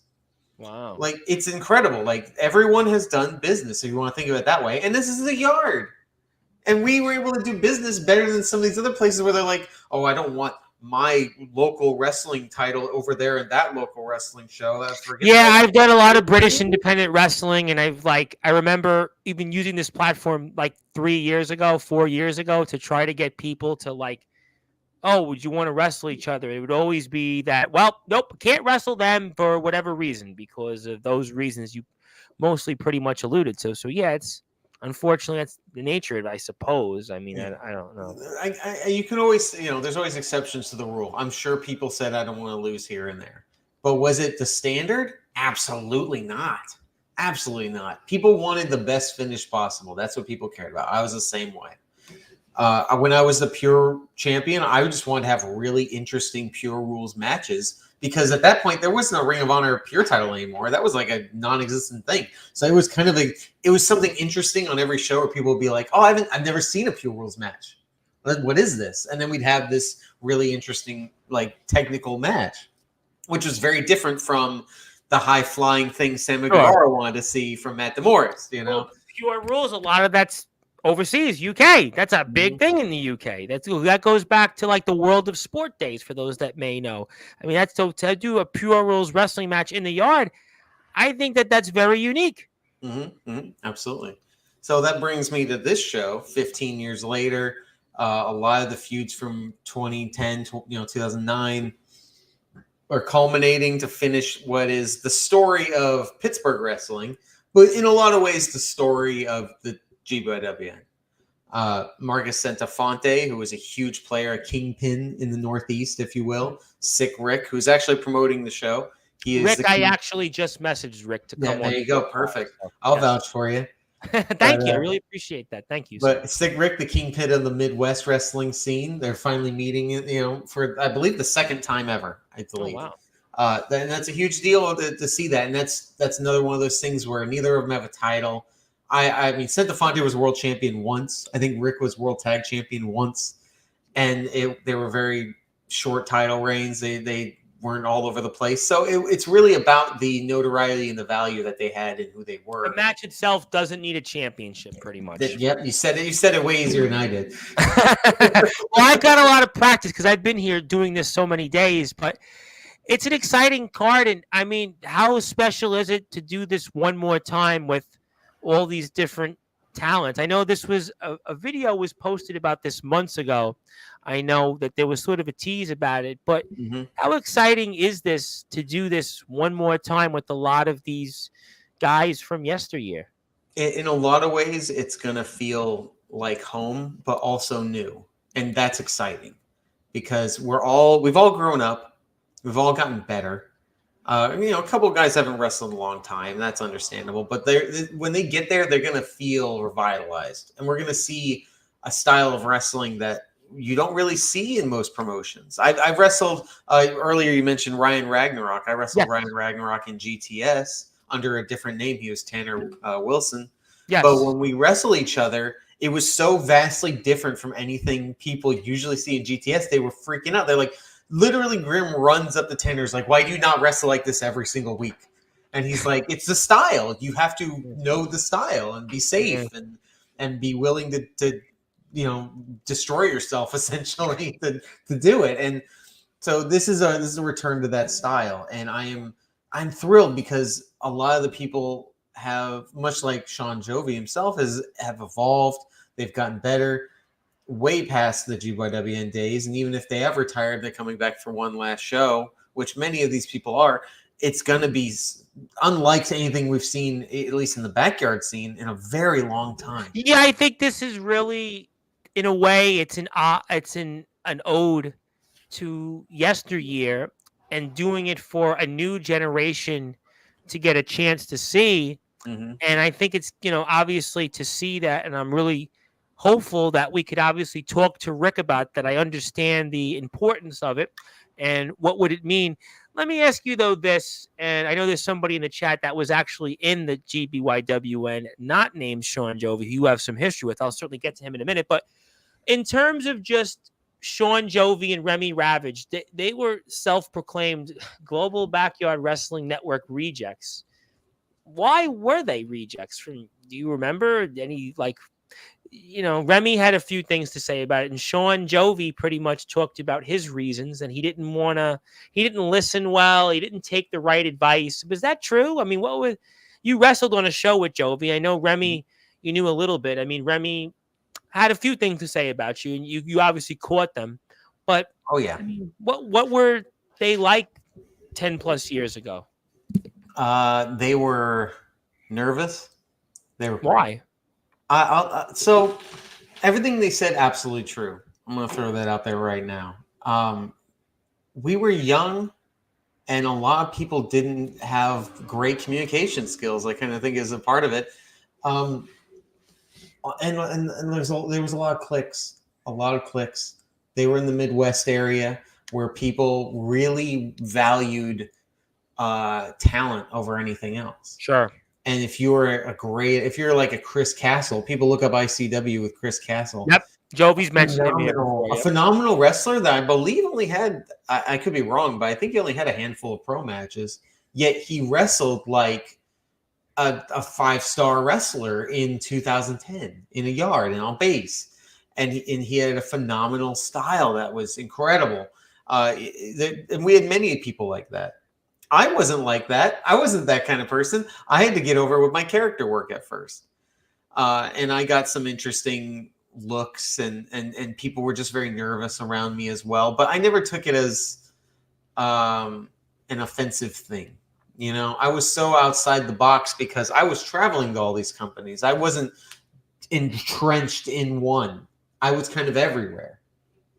So in being that, I think people gave me kind of like it gave me this weird aura that I didn't even ask for or want. It was just kind of there where they're like, oh, that's just the traveling wrestler guy. Was that grueling going over to all these? I mean, I know now you're traveling, but I think it's a much more contained traveling. But when you were doing it those years ago and, going to these places and, who really knows what could happen? Was that grueling at all, that travel? I welcomed it. I absolutely welcomed it. I love some guys come on here now and they're like, it's really tough. And I'm going to tell you why. And we have other wrestlers now who are doing it like you did. And some of them, they take it differently than others. That's why I was really curious. I didn't get a chance to ask you that the first time. I can only go off of my experience, and absolutely everyone's experience is valid. Everyone's different and their bodies are different. Remember, people have aches and pains in weird places. And I totally understand that if they're in a car ride for 16 hours. Oh, here's my chair shot. Yeah, yep. That was great. That got me super over. But the traveling, I always welcome because as a kid, I traveled in a semi truck days at a time with my father. So I was used to traveling. I love traveling. Always loved traveling. And when I lived in Las Vegas, I was able to I could get into an airport and on a plane in like 20 minutes. So you were already used to it. That's the difference between you and other people, that they never traveled, and all of a sudden to do it the way they're doing it, it's a huge culture shock. And just as we see the culture shock there, I wanted to put it in the background to kind of as a tribute, but that's how you were able to adjust and it didn't bother you because you were traveling as a kid, obviously not to wrestle, but you were still traveling around with your dad. And that's why it made you so obviously used to it. But speaking of people that I know you've shared a locker room with in TF crew that was in the GBYWN all those days ago was Mr. Doc Holiday. He says hi. Love you, Doc. I saw Doc just recently at GTS. I love Doc Holiday. Absolute legend.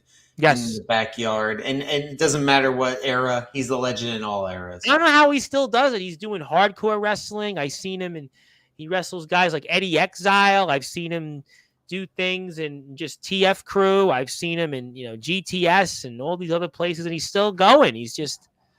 And he's got that style. You'll see. We used to call him Super Show Doc Holliday because when he was on at the Super Shows, he would have matches. He's a national treasure almost. He's a national wrestling treasure, Doc Holliday. Absolutely. I remember a story about one of the best friends. What was it? Chuck Taylor was live tweeting a Doc Holliday yard match that was happening in Cooperstown, New York. So the footage wasn't live, but he was live tweeting as he was watching it.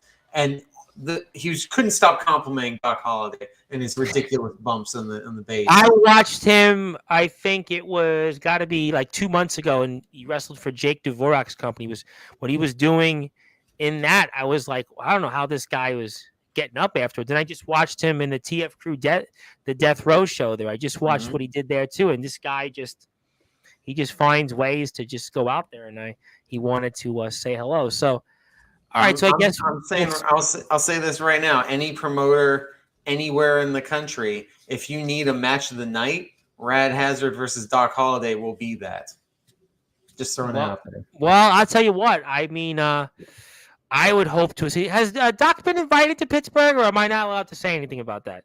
Oh, I don't know. I'm going to bring Rick here. Well, I'll tell you what. Maybe it's a travel thing. I don't know. Well, he travels already he's in upstate New York. I see him in Massachusetts. I see him in Connecticut. I mean, I'll tell you what, I have Rick here. I'm going to make sure of it now that he just got my message. I mean, I'm sure when Rick will be here, maybe I'll ask. There's absolutely no way Doc wasn't invited. I know that. Okay. So Doc, I know Jovi said he was aware of it, and I think he'll try his best to get down there. I know Remy, I spoke to Remy about it off the air. So I know Jovi and Remy know about it. I don't know if they'll go or not. That's obviously a question for them. But speaking of Jovi very quickly, I do want to make the announcement, I promised for Jovi, that I will be honoring, speaking of Wisconsin backyard wrestling legends, Tim Mecca. Tim Mecca, of course, was a staple in the Wisconsin backyard wrestling circuit, and Tim Mecca is going to go in the Sportswire Radio Hall of Fame 3 weeks from today. He'll be in the Hall of Fame, and we'll let Sean Jovi and some of his cohorts in Wisconsin do the honors alongside me to induct Tim Mecca in the Hall of Fame. So it'll be 3 weeks from today. So very excited about that, and we see Jovi. But yeah, I wanted to put up the memory lane, and how did you like doing this here? How was that like for you doing that one more time? Doing this Bag of Wrestling weekly episode was so much fun because I have always been obsessed with character work in wrestling, and I feel like early on, because I'm traveling, I don't live in the area. People don't see me face to face until I'm at a super show. So when I'm doing character work all the time in 2009 and 2010, people just assume that's how I am. They just assume I'm the bad guy and I'm an evil businessman and I'm muhaha, and they're like, oh yeah, he's playing it up, but he's probably like that. You know what I mean? So to do an episode of Bag of Wrestling Weekly like this, where I am kind of being myself. I am very silly. I'm a really wacky person in real life, and I never really got to show that in a super show scenario because everyone's planning, everyone's doing their thing. I'm the bad guy. I am constantly being, evil minion, or I have evil minions doing all my dirty work and everything. And so there's never a moment where someone's like, hey, let's talk about Freakazoid for 5 minutes, or whatever, like that. And so even now, like, I have way more friends from the GBW era now than when it was happening. Why is that? Why? It's because back then everyone thought about, I'll put it this way. Everyone kind of thought about themselves back then to the point where now everyone thinks about each other. If there's selfishness back then when it was like, I want to get over, I want to have this big moment, I want to have the big moves. Like I said, it wasn't about winning. That was never the thing. It was about moments. Where now it's, I want to give, I want to, give this match to everyone. I want to showcase to everyone. It's way more selfless.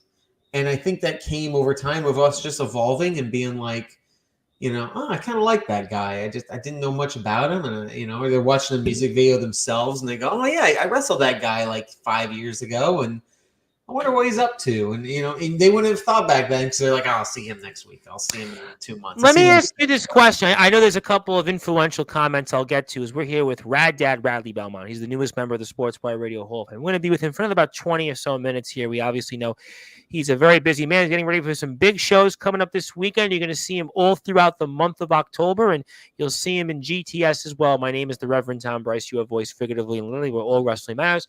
And if you're here on YouTube, please hit the sub button for me at Sportswire Radio 6579. Do you think that in the early formations of the GBYWN, things would have been different if there was Instagram, TikTok, X, all these platforms? Because, when you started, there wasn't quite, you had the message form. I mean, Jovi talked about that here and there, but do you think things would have been different if you guys would have had the social media like it is today? Yeah, it would have been different for sure. I think the success of the time, like the way the community worked and everything, and how the titles worked, and by worked I mean we're successful. Like the way everything was successful was because there was a one-stop shop for everyone communicating in one place. I don't know how it works now. Obviously, if there's like an Instagram area that everyone goes to, I mean, or a lot of Reddit it, I or can tell you something. it's a lot of this Discord chat.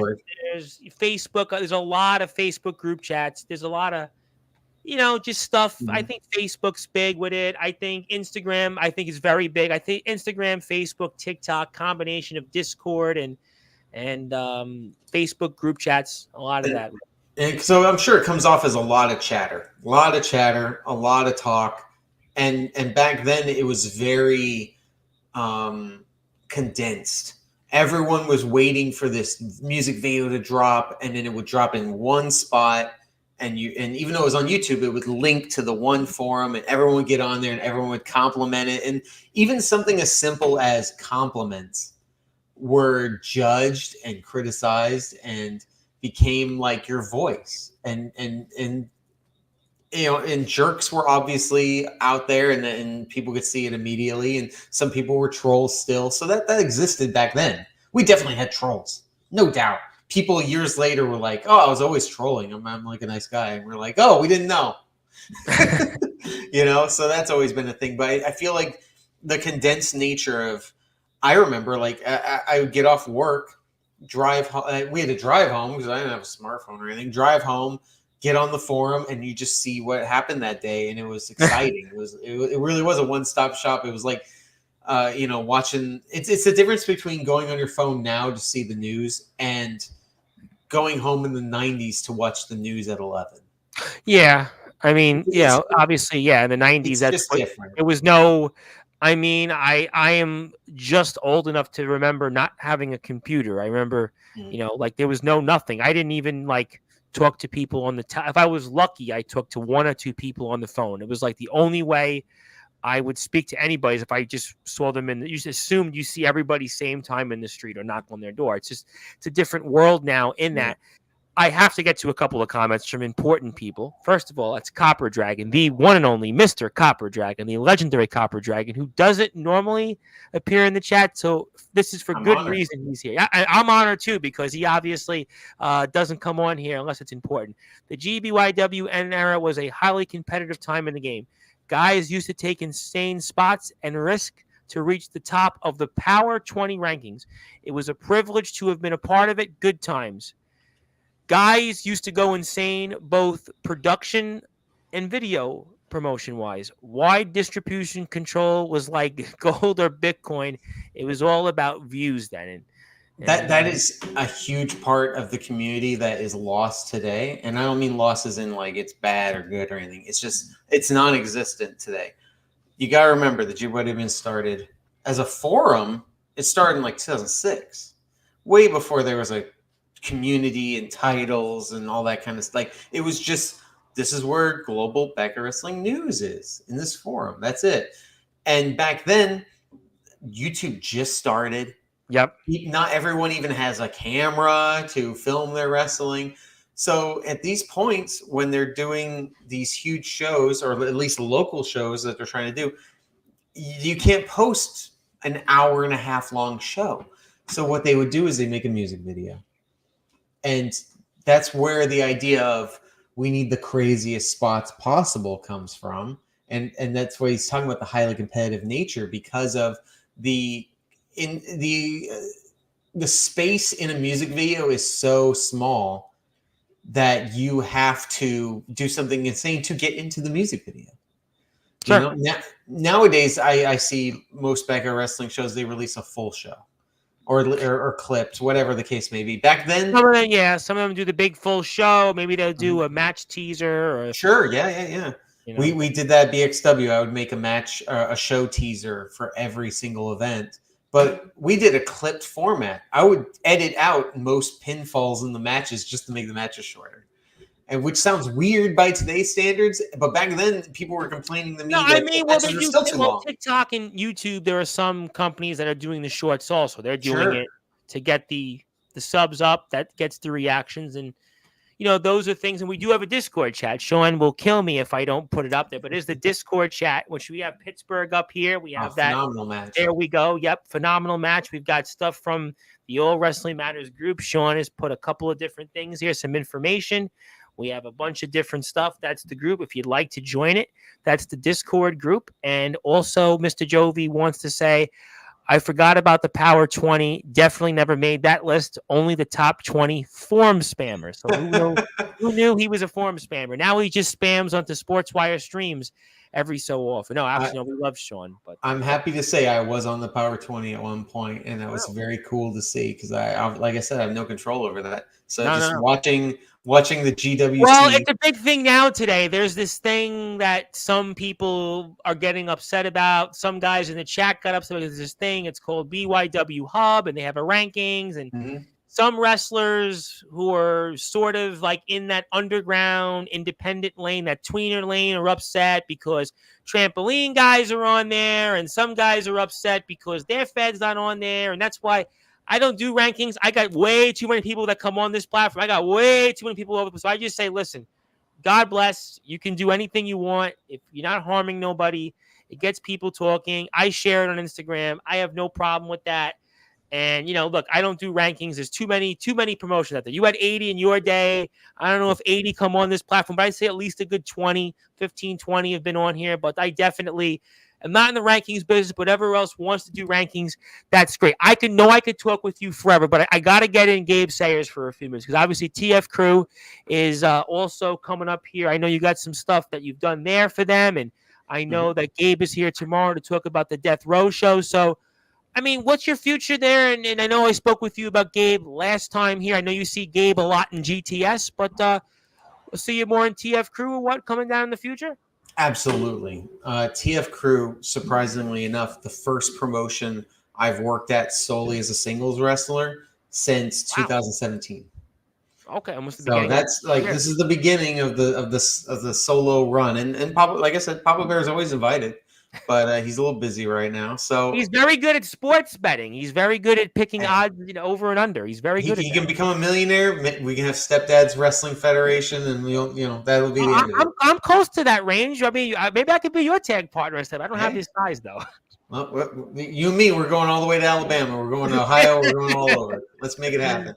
Who knows? Stay tuned. But yeah, so the TF Crew, obviously they welcome me with open arms. It's awesome. It's great to see that next generation of people from the underground coming in and doing their own thing. Obviously they use that training school, that great venue. Paul Romo, Mario Mancini. Yep. Yeah, absolutely. And that was my first time there as well. So it was exciting to be a part of something that had so much old and familiar, but with new and exciting. Kind of like here, it's a lot of blend. You had underground guys, you had the hardcore guys, you had guys like just Jeff Novo, sort of, again, another indie guy, up and comers. A lot of nice little, again, kind of like here, it's a melting pot of different wrestlers. I thought that was just really what I think stands to me most out about TF Crew. It's not your kind of quintessential underground show in that sense, because of where it's done, who wrestles in it. So it's a nice little, again, melting pot of different places, different people and such.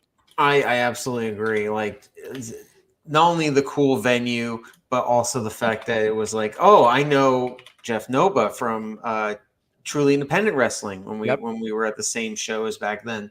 I know people from WCW era. When I would imagine hardcore was a name that went back way back in the day, right? Sure, yeah, and all like guys from Immortal Championship Wrestling now working for TF Crew, like stuff like that. Like I was never in Immortal Championship Wrestling, but I knew the guys. Obviously, I went through all that stuff. So there's so much more that I was able to connect with outside of just, oh, it's a promotion you've never seen or heard of, or that kind of thing. I knew Era Spiral and Lawrence Spiral. Obviously. You wrestled Lawrence Spiral, obviously. I've wrestled both. I've defeated both, and I think I've defeated both and been defeated by both. I could be wrong, but definitely wrestled both of them multiple times. Great couple. But I should go on a double date with them at some point. But anyway, who knows? You never know. You never know. And you even talk about the main event of this particular show being the dog collar match between Mikey Anarchy and Angel Santiago. Obviously, another guy, Angel Santiago, been big name in GTS, and he's traveled all over. He's done like celebrity boxing and Angel's doing great Mikey stuff. Anarchy, obviously, so you know him very well. Oh yeah, and Mikey Anarchy and I. Main eventing one of the nights of Grimomania in a ladder match for two titles. So easily one of the highest profile matches I had. I don't think it's a crazy thing to say it's probably the number one or number two highest profile match he had there.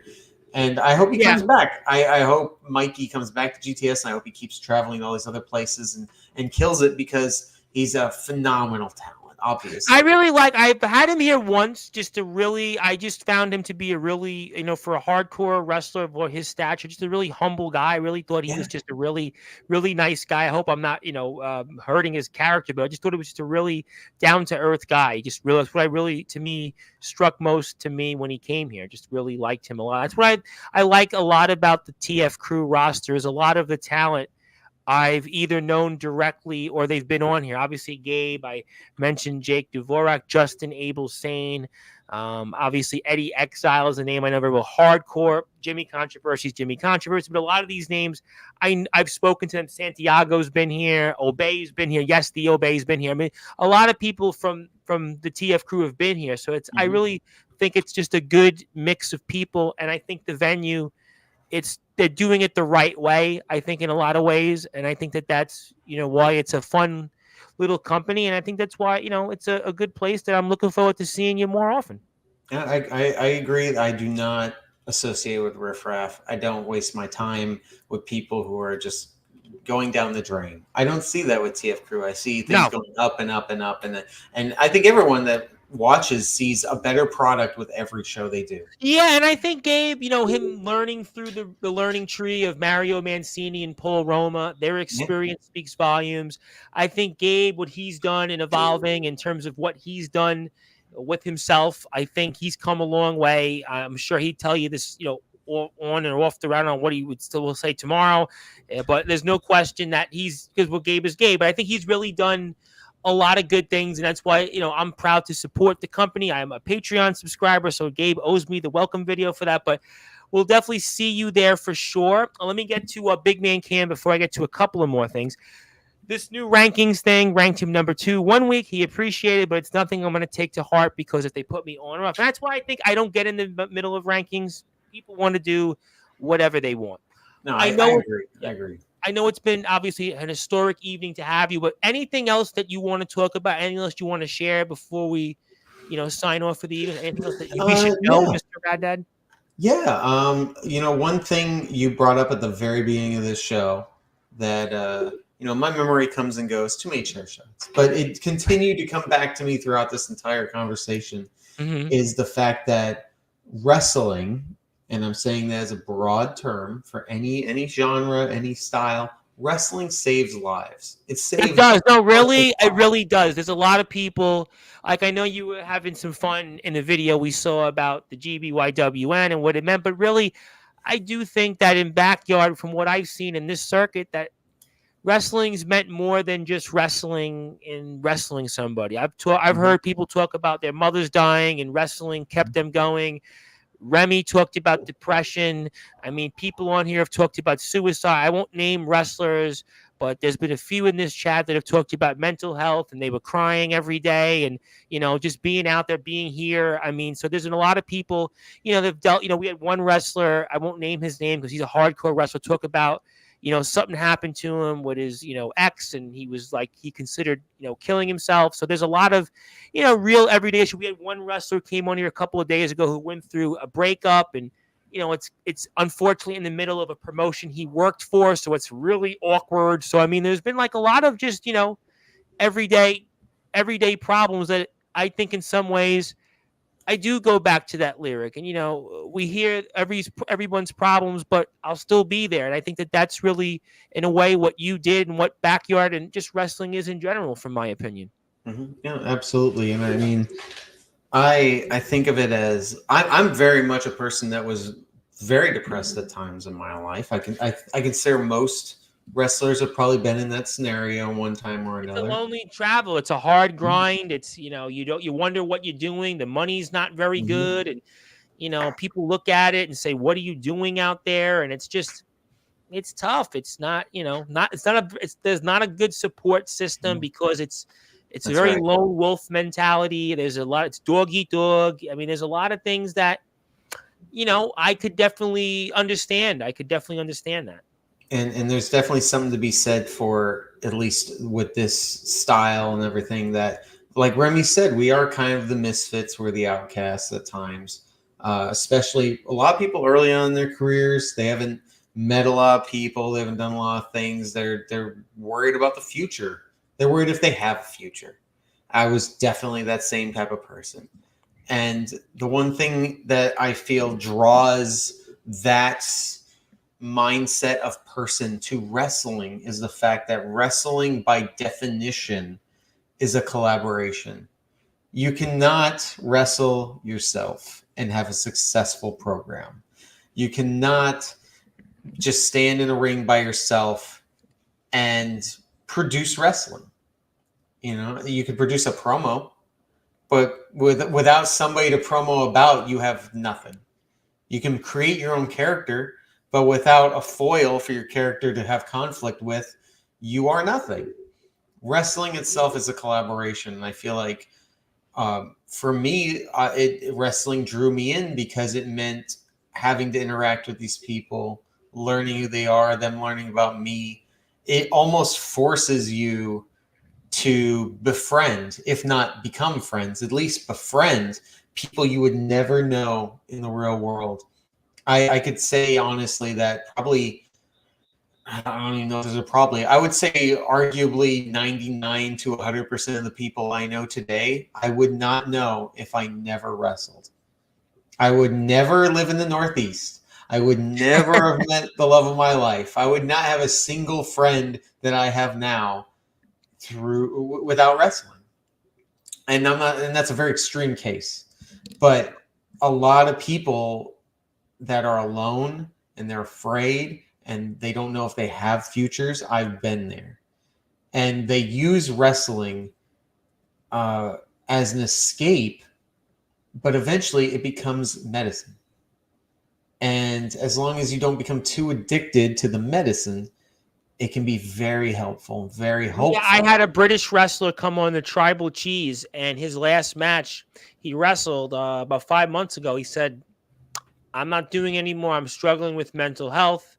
And, he talked about his problems here. I mean, there's a lot of people that they've come on here and they've shared their everyday feelings. And if people have talked about, deaths, they've talked about just job situations, struggling, and they've talked about, everyday life problems. And I think that that's why it's important that what you've done to, obviously with the GBYWN, but, today that, we have Sportzwire, and it's great. It's not for me. I mean, listen, like I said, people, they don't really want to see me. They like to see the other people on it, which is great. Listen, trust me, I'm fine with it. It's great. But to, give other people that opportunity, there's no question you did those things. And I think that that's why it was very monumental to have you here. I know you don't come here very often because you're obviously a very busy man, but it's always good to have someone like you because, there are, I think, a lot of, and tonight the response, I think, was bigger than the one you had, the first time you came in. Because I think people, they were really excited about this one because you, in many ways, sure, there's been other people in the backyard that have been maybe more successful, but I think you are one of everybody here. I think that's why so many people, they came out tonight and they were really fired up for you to come on because they were just, there's a lot of history there. I think Sean Jovi, a lot of credit to him because I also think that a lot of the newer guys from these different promotions, it's no fault to them. They don't know or understand what you and Copper, since he's here, laid those seeds for 10, 15 years ago. So to be able to have a bridge, and Sean, Doc Holliday to an extent, but Doc hasn't been here on Sportswire. That's really Gabe. It's on Gabe being Gabe. But obviously, no, we love Gabe. I'm sure Gabe will hear that tomorrow. But the point is that, Sean's an important guy that was a bridge to that era. So it's important to have somebody like you here to talk about that. Yes, I know I could have spoke a lot more about GTS, and that's great. But I really feel that the people that you're talking to, they appreciate you more from the GBYWN. And to understand that tonight, I think that speaks volumes. Than to have this event, it's perfectly timed a few weeks from now. I think that's why this was really a monumental show. And I think one that it was good for a lot of people. And I'm really happy and again, very delighted that you're here. And obviously we like people to check this out as well. And I want to obviously get to closing because I know you're a very busy man. You're actually soon to be getting ready for the married life. And we don't want to keep you here for 3 hours. Now, guys like Jack Delta could be here for 3 hours because that's just how they roll.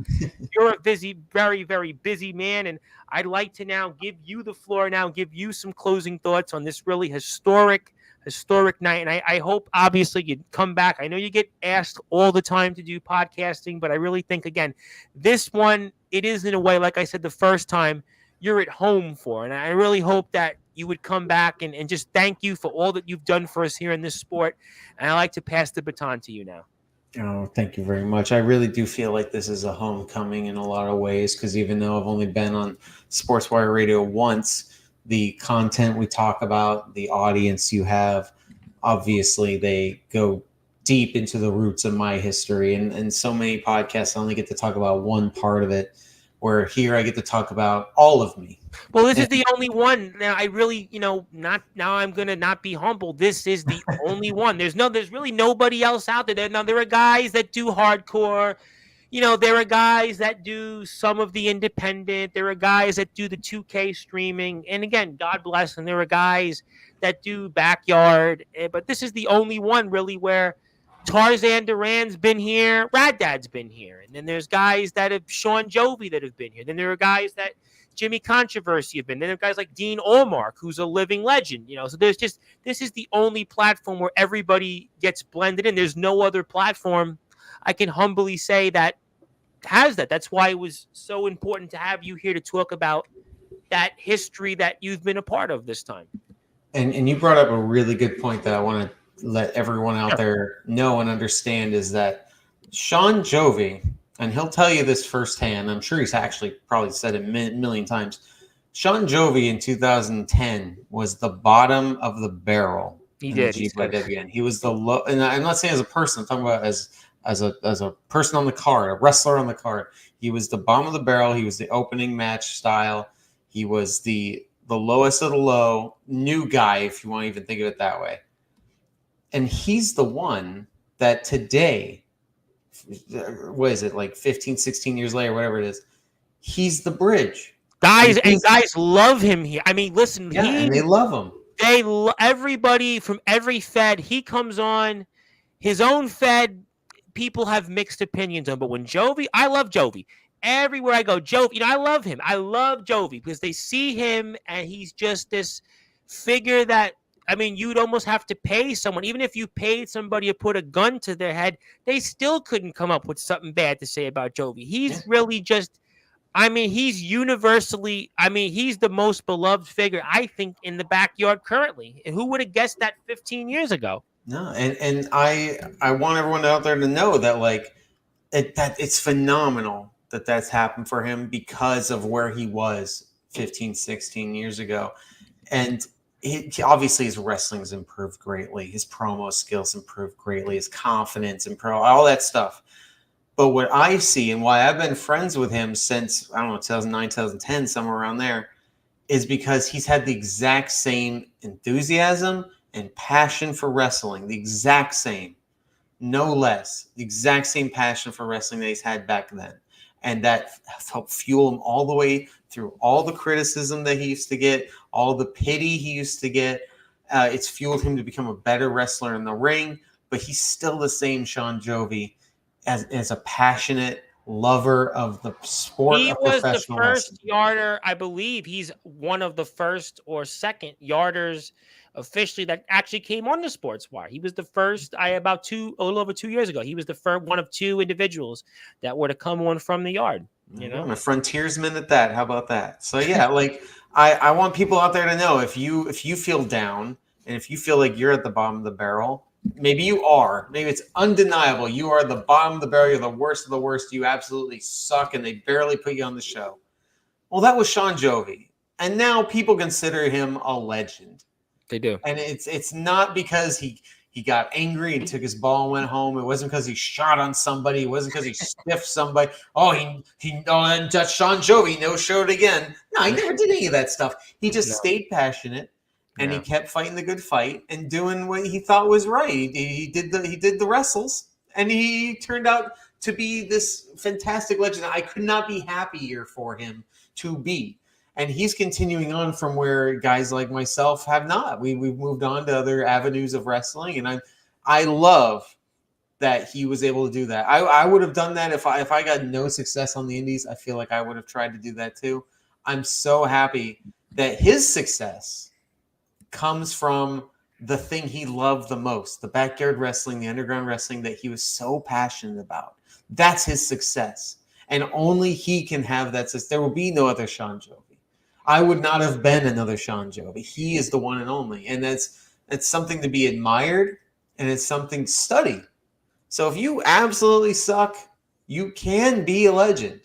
You just have to want it, and you have to love it. You have to love it. No, and I think that's what guys know, that they can identify with him because he is unabashedly proud to be a yarder. He's not going in like Remy talked about before we sign off. Remy's talked about going to training again. There are people that are on this platform that I want to be an indie wrestler. So there are people here, half of them want to train, others do not. So Sean Jovi is a proud, unabashed yarder underground guy. I think that people know that he's honest. He's honest, and they know that he's not going to go and do anything but be himself. And I think that that's why he's gotten a second run at this. And I think that that's why people identify with him. And I think that that's why also we want people to go hit that sub button on YouTube. You can go check out Stepdad's, especially Rad Dad on X. Check him out on Rumble even. I don't have Rumble quite, but you can catch him out on Rumble, TikTok, Facebook, Instagram, X, so many great places. Please support Rad Dad. Rad Dad has been so much to our community. Obviously, he's been so gracious. A man of his stature. Jimmy Controversy would be out the door in 50 minutes. Let's go. He'd be like, let's go. I got to go. He'd just be tuning us out. Tarzan, what's your question? We'd be off in about an hour and 8 minutes. Yeah, Tarzan's Tarzan, which is all good. There are some people that, are what they are. But this man, ladies and gentlemen, he was so gracious with his time. Kind of like Copper. Copper, when he was here, so gracious with his time. That's why we need to support those that support us. Please support Rad Dad. I can't thank him enough. And yes, Jovi is a very good human being.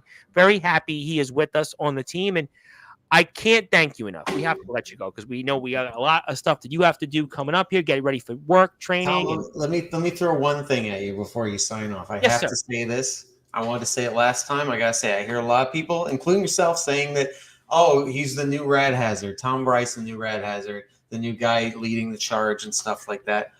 I disagree wholeheartedly.